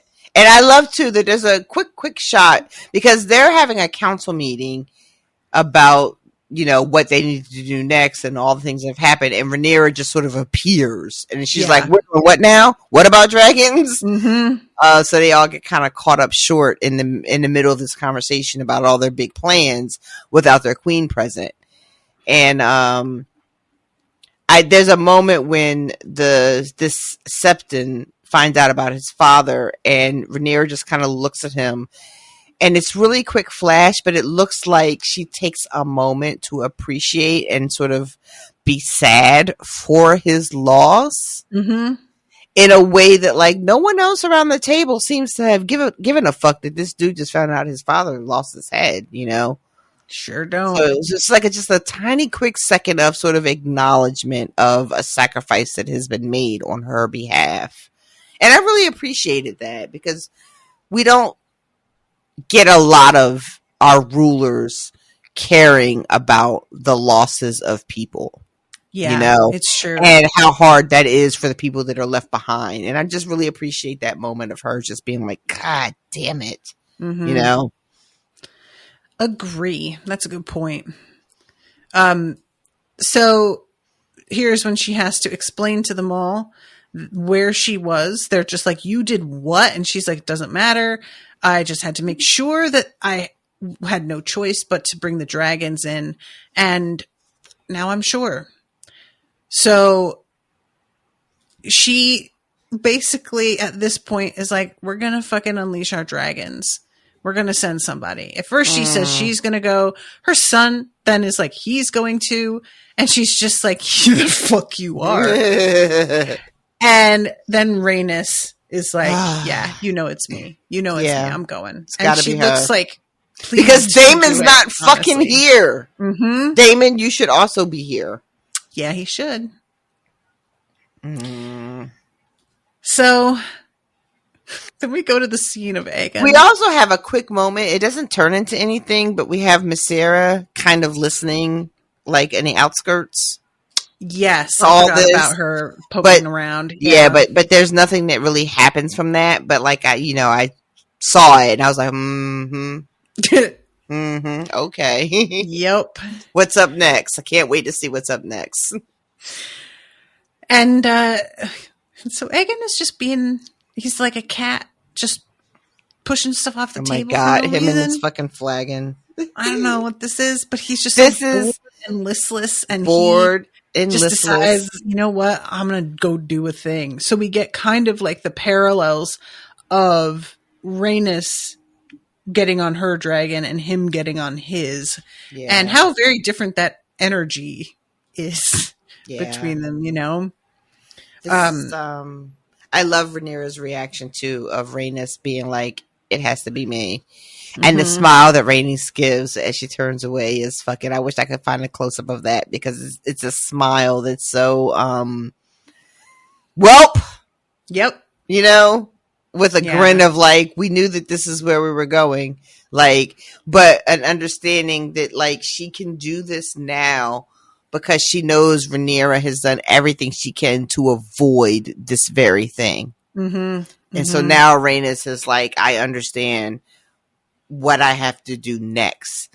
Like in a way that like she was hesitant to do before. And I know I was guilty as well, even though I think we said on the podcast very clearly we understood why Rhaenys didn't just light their asses up at the coronation. Yeah. That would have been spectacular, but we all understood why she couldn't, because it wasn't her place to declare war. And it really feels like the fact that Rhaenyra took the chance and the danger of one last attempt to not be in this place, that is what allows Rhaenys to understand it. Like, all right, well now I have now to it's do on. It. Now it's on, and now it can be on in a way that I can support. Mm-hmm, because I believe that everything that we could have done, that we could have tried, was tried. And so it's like a resignation, like but kind of like bolstered by knowing we did everything we could. We tried our best to avoid this, and it ended up not being able to be avoided. Yeah, I really like that she there's a sense of her kind of being like, and you know what? I'm kind of ready. I've been holding myself back. We're doing the responsible thing, but also I wanted to fuck these people up, and I'm getting to, so I'm good with it. And you're right. It's so different from Aegon's progression to being bored and knocking the flagon over to like dressing up in his dragon riding armor. It's like such a different motivation. Yeah. Like one is attempting to prove something and one is attempting to be about that business. Yes. It's just very, very different energy. So then we go to Rook's Rest, and we see the way that like the battle is beginning, and each of them take off on their dragons while Rhaenyra tells Jace about the Song of Ice and Fire. Yeah. That her voiceover is like, throughout this sort of montage. And it's really remarkable looking at the battle here at Rook's Rest compared to like the battle at the Red Keep in the second season, was it? I think maybe first season. Oh my God, I can't remember. The one where the Tyrion has the wildfire. Oh, Blackwater. That's Blackwater Bay. Yeah. Because they just didn't have the budget. And so that whole battle just didn't feel like anything. And then the scope of this one in comparison, the number of people, the number of horses, just the feel of it is just so much more dangerous and serious than Blackwater was, I have to say, and I said it in the group, but when Aegon goes to Sunfire, first of all, Sunfire is fucking gorgeous. Yeah. This dragon in the air, you guys, I was like, oh my God, look at that. This looks incredible. Mm-hmm. And when Aegon shows up in a dragon pit and it comes up to him and gives him a little boop. Yeah. What? A dragon boop? Is that what we're doing? Mm-hmm. I wasn't ready. I wasn't. A precious baby. I wasn't ready. And I am not, like, I got a lot going on personally, and I got a lot of, like, disconnected emotions happening because there's a lot of things going on in my personal life, and I compartmentalize and da-da-da-da-da. Y'all, the last 10, 15 minutes of this episode, I just sobbed. I was a fucking mess over these dragons. Can I tell you? The people... Rhaenys, of course, but the dragons. Yeah. I was a fucking mess. It was. I, like, even just reading this, that was how I felt about it. When I was reading it, it was so hard to read. And so watching it, it was no better. It was just as bad. Like worse. So we have Rhaenys coming in, doing her raining fire down, and as soon as she shows up, Kristen Cole is like, all right, send the fucking signal out. Meanwhile, Gwen is like, what signal? We see Aemond like hidden in the trees, and he tells Vhagar not yet. So he like lays down again very impatiently in a very funny way. And then I love we see Aegon coming in. I just want to say I love Rhaenys telling was it Meleys like off to battle once again, old girl. Yeah, like this sort of connection that they have between the rider and the dragon. And you get a little bit too with Aegon and Sunfire, even though we didn't really get a lot of exposure to them as a team in the first season. But this sort of the show is making a point to sort of remind us that there's a real connection between the rider and the dragon. Yeah. Some going back, decades. I don't know how old Rhaenys was when she claimed her dragon, but I imagine she was like, either it was a hatchling for her or it was an older dragon. I don't even know. I don't know if you know. I don't remember. But this idea that they have decades under their belt together, her and Meleys especially, and even Aegon and Sunfire, even though like they're much younger, but there's a real thing. Like there's a real, like it's magic or it's mystical or whatever, but there's a real fucking connection between the rider and the dragon. And when she whispers that as she's like sort of petting Meleys, I was like, oh, I can't do this. Yeah. So this is when they spot Aegon coming in. And understandably, Gwaine thinks this is the plan. And is like, are you fucking high right now, Sir Criston Cole? Because that's the king. We can't have this. Meanwhile, Criston is ready to swear and is just like, oh my fucking God. And he puts his helmet on and he rides off in a bit of a lather, as they say. And the two of them engage in the air. And the effects this episode are truly off the fucking chart, beyond belief. I can't, like, in comparison to what they have been, what a long way we've come. I don't know if it's the technology. I don't know if it's the budget, maybe a combo, but this shit all looked so fucking real. It really did. And we see him engaging with... Real quick, thank God for a daytime battle too, right? Oh, God, because I didn't watch the Sunday night like I normally do. Me and you had a private conversation about how hard it is to watch this during the day with the lighting. So, like, thank God this shit was during the day because I did not watch Sunday night and I had to watch this in the early afternoon hours. And I went around my living room and kitchen and closed all the blinds before I started watching because I was just like, I don't know what's coming, but I gotta be able to see it. Yeah. And as he and Rhaenys are engaging, he looks over and he sees his brother coming. And he says, thank God. Brother, thank the gods. Because he's getting his ass handed to him. Says Dracarys. And what? Poor Aegon is so... It takes such a moment for him to register what's happening. It's like, it's a journey watching his face as realization hits him. What? You guys... What the fuck? Yeah. Aegon, like, I guess he could say he was shooting at Meleys and Aegon just caught some strays. I don't know that anybody can tell what's going on from the ground. That's gotta be it. Matters. That's gotta be it. It's gotta be it. No one can see from the ground exactly what's going on. But Aegon... And Aemon just fucking Dracarys his own brother. Sure did. I mean, I had suspicions. Granted, it didn't take like a fucking mind reader to, see the deal with Aemon and Aegon. But I was not prepared for Aemon to actually act on his feelings about his brother. I guess is what I'm trying to get at, right?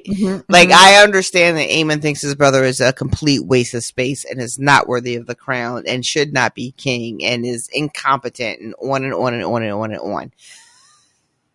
I understand that Aemon is plotting behind his brother's back, but it's in quote service to the realm, right? So I feel like that's like kind of trying to help your brother because you think he's incompetent, so you're trying to like win this war for him. I was not prepared for this. Whatever this turns out to be, and then the end scene. We'll get to that in like 2 minutes, but I just wasn't ready. I was kind of wondering because like. Once again, in the books, it's all just like some say blank, some say blank. So in the histories, it's,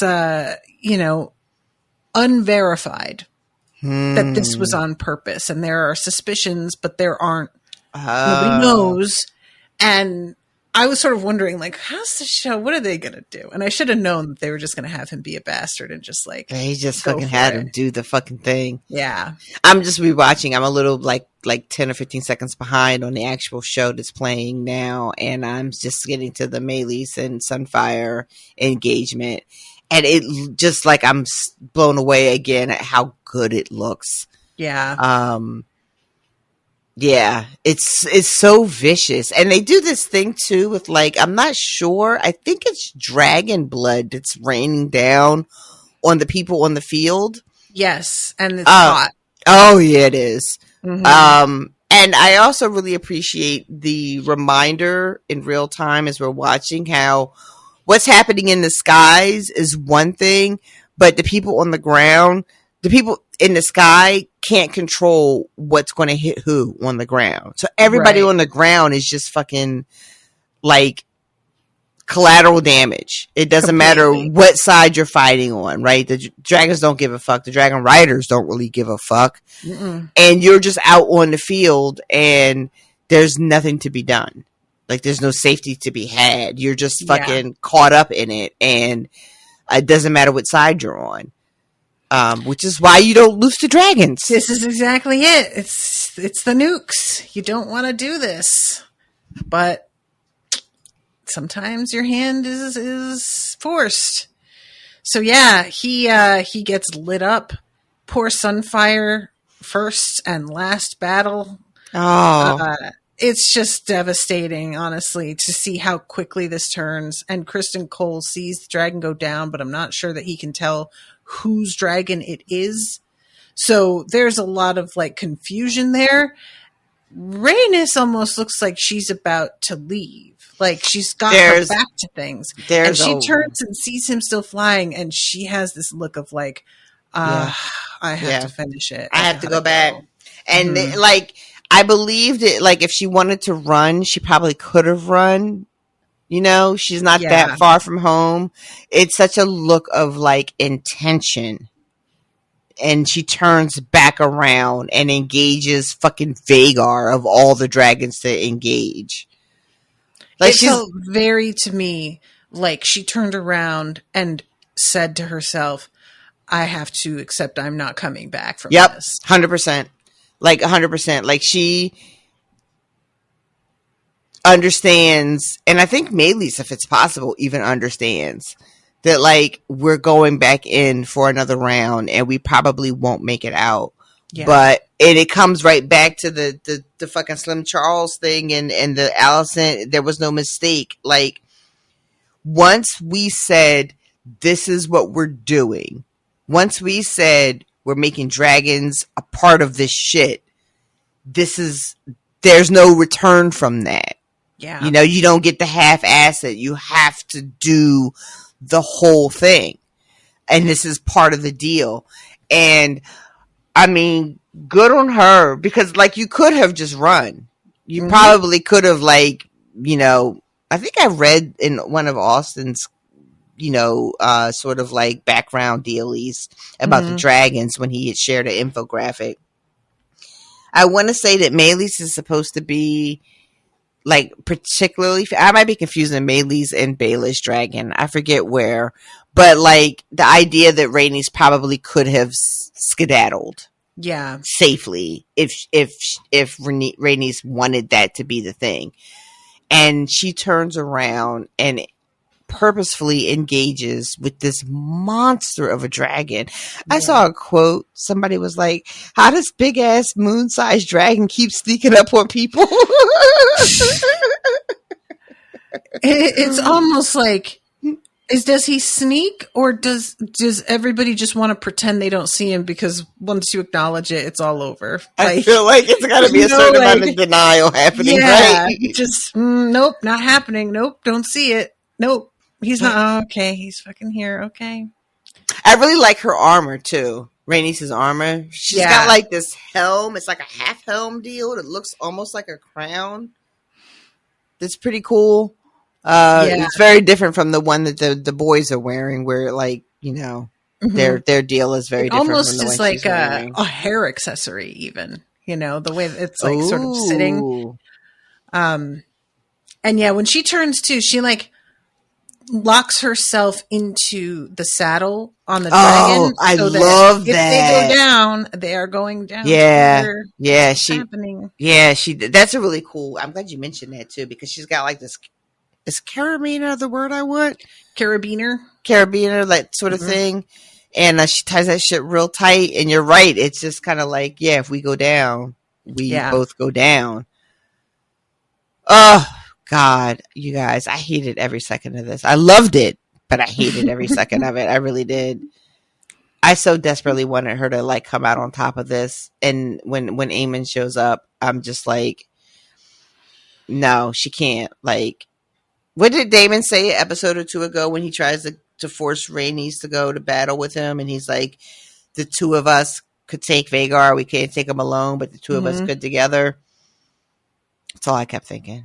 Yeah. Like, the two of you maybe would have been able to do something, sir.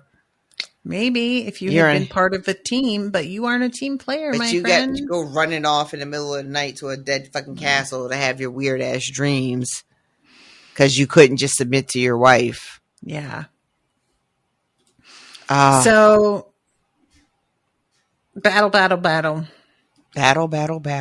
And eventually, it's so Rhaenys vicious. goes down. The way Vhagar comes in and just takes the head, like the neck. Yeah. Like, you guys.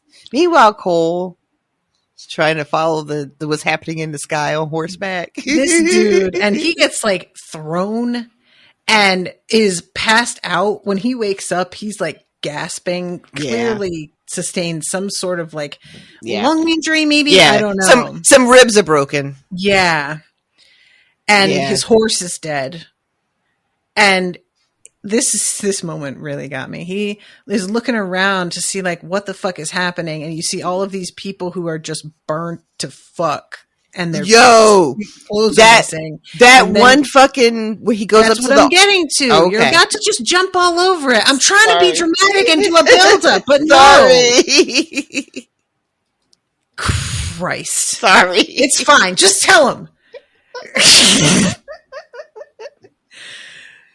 Because he like struggles to his feet and is clearly like, is there anybody who can tell me what the fuck is happening?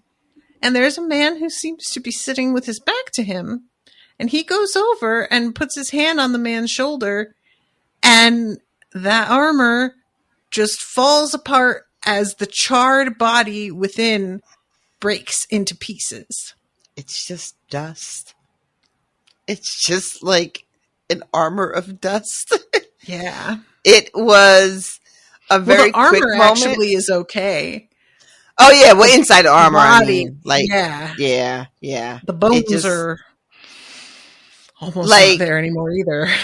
You know, we had heard so much over the years, like in the histories of what like dragon warfare was and what dragons could do, and we didn't see a lot of that until the very end of Game of Thrones when we have what was the big? Was it the loot train when Daenerys goes and burns like the Tarleys? The loot train in Game of Thrones. Yes.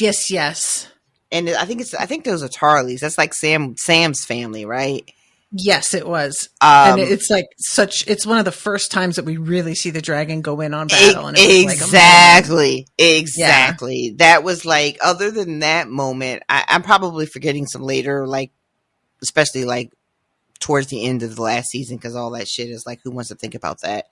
Yeah. But, you know, I feel like this battle scene and that moment specifically with Cole and the armor of the man who was no more, and just like when the dragons are like landing on the ground and squishing people as before they take flight again, like indiscriminately, just landing and squishing folks over the fucking populace as they push off.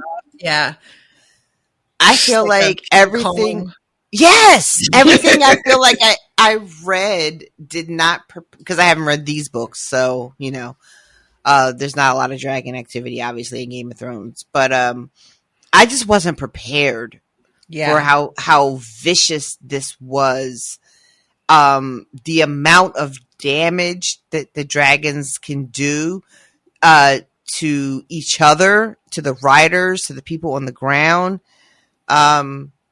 This was just so incredibly well done. And it's TV. Yeah. Like, I had to remind myself, I'm watching a TV show. This isn't even like a fucking like blockbuster movie summer event. This is just TV. And it was so good.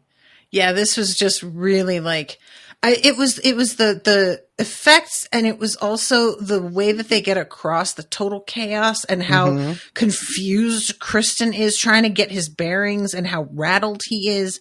The smoke everywhere, and just like him clearly kind of having a moment of like, did we win? Right. Is this a win? Even if we did win, like, you know, what does this mean? And eventually there's like one horse that's still alive, just like waiting. I was like, this horse needs to bail. What are you doing? I kept waiting fuck out of here. I kept waiting for the effects to be like a gust of wind was going to come and blow the horse, like, because I thought after the guy in the armor, I legitimately thought that was just like horse, but not. Yeah. And that it was just all going to be dust. And if I'm not, did the dragon, when Rhaenys is finally, like, when Meleys loses its like neck and head, and Rhaenys sort of like releases the reins and just sort of acknowledges that she's going, which was heartbreaking. That was a phenomenal, you know, moment. But y'all, did that dragon explode on impact? It like a sort of bomb. Like that. I don't think it really. I don't think it really did. I mean, I wouldn't be mad if it did, because they've got all this internal combustion happening. Sure. So they kind of are like riding a nuclear bomb. So I guess it wouldn't be that far out of the realm of possibility for them to sort of explode in that manner. I mean, if the blood burns people, right. I could see. I don't know. To be burned, you don't need that high a temperature, like in liquid, to cause like things to combust. She hits the ground and there's a big ass boom. Yeah. So I was just like, oh, because I was kind of hoping that maybe like, oh, maybe she falls 5,000 feet, but she's fine. Oh, sweetie. Yeah. No, oh, dear. She's not fine. Nah. And then eventually Kristen comes upon Aemond in the woods by a dragon with his sword out, clearly poised to stab somebody. It appears. And he bends and picks up instead a dagger, and Kristen says, "Where's his grace?" And he points, and Kristen sees the crumpled body. And he is just devastated. Like, what's it all for then? And just falls to his knees. Yeah. Is he dead? Is Aegon dead? I don't know. Because I feel like he has to be, because I don't know, maybe if it's because Meleys was in the middle of active battle, but so was Sunfire. But Meleys seems to have exploded and taken Rhaenys along with her when she died, and Sunfire hits the ground, and what they find is sort of like a crater that's been created by the weight of the body of the dragon hitting the ground, and then Aegon is sort of like nestled in there. My assumption is he's dead, because I don't know how you survive that, but I don't know for certain. Sunfire's like body is still moving as well, and it was sort of unclear to me. I think it's just like death throes, but I had a moment again of just being like, "Oh, these dragons suffering. I can't deal with it." It was much, much harder than I thought it would be, and I don't know why. I really don't know why. I mean, they're not even like I can get a little weepy when it comes to animals in media being like killed or maimed or abused. I can get a little weepy around that. But dragons are not like real things. That's not like watching a cat or a dog have something terrible to them happen to them. And yet, I was distraught. Yeah. So let me ask you. I think you said in the books it's left to be like a little ambiguous about whether Aemon meant to fire on Aegon or, what about this scene with Aemon seemingly poised to just finish the job on his brother? I don't remember this at all. Oh, boo. So, and I may not remember because my memory is bad, or I may not remember because it's not in the book. I'm not sure. Gotcha. And I just can't help but laugh at Kristen falling to his knees and Aemon just fucking leaving. He just stomps off. Takes off. He really does. Like there's something I can't tell how aware Kristen is of what he just walked in on. Because if he can see that clearly, if he can see that Aemon was about to stab his own brother, then he can draw other conclusions. One would hope. And I wonder if he wasn't involving Aegon in the planning of anything to begin with. So it really gives the impression you do not respect him or want him to be part of this, right? Is he going to be glad if Aemon is in power now? Here's my take. With Sir Sad Sack. So he's been conspiring behind the back of his king, who he's sworn to protect. But he's able to tell himself it's for the good of the realm. Sure. Right? And then if he sees with his own two eyes the person he's been conspiring with was this close to killing the king who you thought you were protecting, that you fucked up again, Cole. That's once again you have put your confidence and your allegiance into a person who is not worthy. Yeah. Who is duplicitous and not trustworthy and has their own agenda. And you have once again betrayed your cloak. Like, how many ways can you betray your white cloak, Kristen Cole? Let us count the ways. This is just one more time you have failed that very basic duty and oath you swore. And he can have this realization in this moment, but we know him, so he's just going to double down, right? Yeah. Like, even if in some part of his brain he realizes, shit, I backed the wrong horse again. Like, how many times can I keep fucking doing this? Or maybe he backed the right horse. I mean, that's a different conversation, but a conversation worth having. But, I really do. I think that there's going to be a moment, and it's all of everything that Kristen Cole does just cycles back into feeding his self-loathing, which then he doubles down on and then acts out even more egregiously. Yeah. So if there is a moment of realization of what he's done and what he just saw about to happen in the woods, if we believe he saw his Aemon about to take out his brother, if that's what in fact happened, Cole just mansplains that away in his own brain and uses it to double down in some fashion. And I think makes him back Aemon even harder. Because to do anything other would be to admit that you fucking got it wrong again. Yeah. You keep getting it wrong.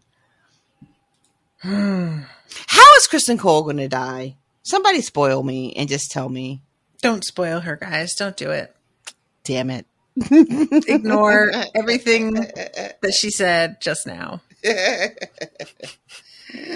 Maybe he takes his own life because he gets so sick of his own shit. I wouldn't be satisfied with that, though. I'm just going to put it out there. Yeah, it being on his terms would really feel like that's not enough. It's not what I want to see. Yeah. I feel that. I want Rhaenyra to do it, but I don't think that's going to be what happens. But there's something about Rhaenyra doing it that almost feels like she's just like reinforcing everything that he's thought about her that I don't want her to, but also she doesn't have to prove anything to him, so fuck him. Hey, fuck him. So, like, he wants to battle. All right, so maybe they're battling. And she just happens to be on a dragon, and he's on a horse, and it just works out that way. You know? It's not going to happen. Dragons come at you fast. But yeah, all in all, fantastic episode. Really, really, like, I can't get over how far all of this has come from the first show. And it's just remarkable. Like, all of the effects, all of the scope of everything, it just feels like they have really started to, like, figure it out, you know? And it's very satisfying to finally see. We don't have those. I wish we could go back in time and make this apply to the show. We don't have those chuckleheads involved. And like, what a difference that's turned out to make, right? Chuckleheads. I think you said that in another episode of something we were recording, and I just like the sound of it. It's a fun word. It is a fun word. Yeah. Like, you could go with knuckleheads. That's fine. But chuckleheads, mwah. Chucklehead has a different feel to it. Knuckleheads is like almost like you guys are bruisers and you're dumb, but Chucklehead is more like you're just a fucking clown. True. You know? I think that's exactly it. Well, all right. Let's see what our time is here. Oh, wait. We can't see accurately. 2 hours and 18 minutes. That's pretty good for us. That shouldn't be true. How funny is it too that in last week's episode Corliss was all talking about, like, I'm going off to battle and who knows, I'll be back. I've really got to admit that I have lost patience in a really fundamental way at this point. So like, losing Rhaenys it just feels like, oh, you're still here? You know what I mean? Like what is even the point of you now that she's gone? I guess it does beg the question, though, like, what happens with the bastard sons now that she's gone? Does he raise them up based on what she said, or does, taking her words to heart, or does he raise them up with the pretense that he doesn't have to hide them anymore because his lady wife is now gone? One of them has to, like, well, no, that's not true. I was thinking one of them would end up riding a dragon, but if they're his sons, they're not dragon riders. They're not Targaryens. They're Valerians. So I had been thinking that Laenor's dragon, which we saw in the last episode flying around, right? And we saw the other bastard, the one that's named Adam, like being out digging for crabs or something. Clams, I think. So I was like, oh, well, one of them is going to ride, but they're not Targaryen, so I guess that doesn't work. I just feel like we got these dragons flying around that need riders. Can we get on that? And now that they've sent the other daughter away, they sent Rhaena away, I thought maybe she might get one. But they sent her off to the Vale. Yeah. We need some bodies on these dragons. Some bodies on the floor, some bodies on these dragons. Let the dragons in. That's a fantastic meme idea. Oh, God, yeah. This was just draining. It really was. Yeah, it was. And she was, she's such a good character. Also, she was like, had Rhaenyra's back in a way. Like she was the only other person around that had any like idea what Rhaenyra may be going through as being like queen, when people are like, nah, that's not how that works. It's such a loss for Rhaenyra. It really is a loss for her. She, like, Rhaenys had her back, like, stood in her stead when Rhaenyra was out in King's Landing trying to do what she was trying to do. Like, what a fucking loss for Team Black this episode was. It really was. Yeah. And I think I said at the beginning when we first started the show that I was aware that Team Black doesn't win because in Game of Thrones and in the books, it's made clear that there is never a queen, like that has never been named to the Iron Throne. Right. So I get that Rhaenyra doesn't like win this, but I don't understand like the details and how it all plays out. So I know that Team Black is not going to like be successful ultimately in the way that Rhaenyra is sitting on the throne and is crowned. Though I could be wrong. Maybe she almost gets crowned and it gets taken out at the last minute.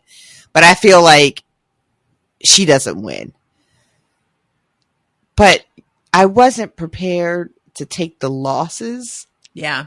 As deeply as I took this first one. And now I don't know. Like, do I want to be Team Green just so I can feel like I have something to root for and feel like I win at the end of this? But I don't want to be Team Green, even if they win. I don't want to be with them because they're suckers. And I don't want to be on that team. Yeah, it's there's still so much.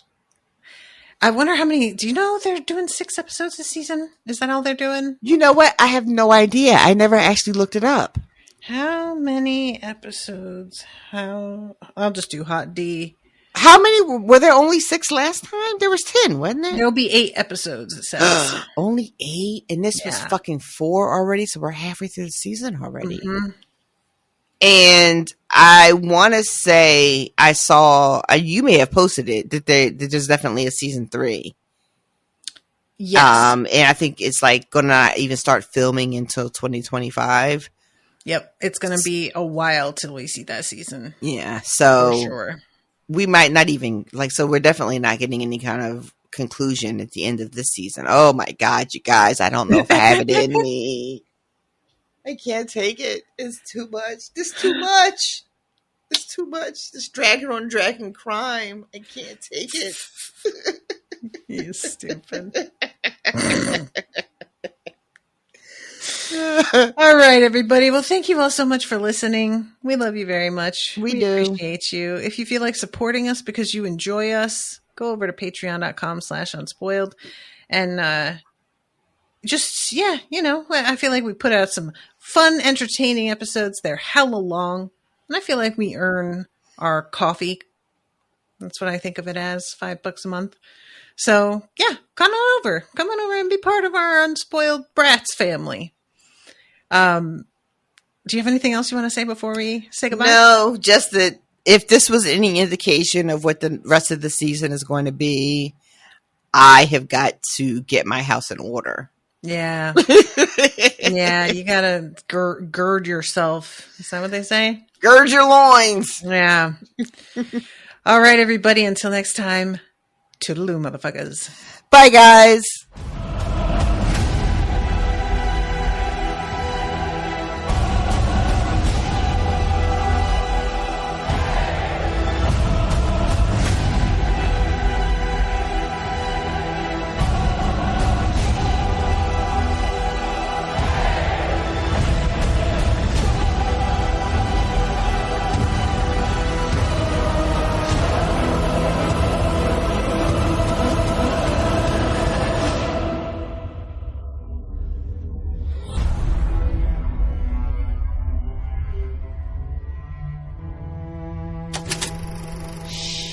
That was an Unspoiled Network podcast.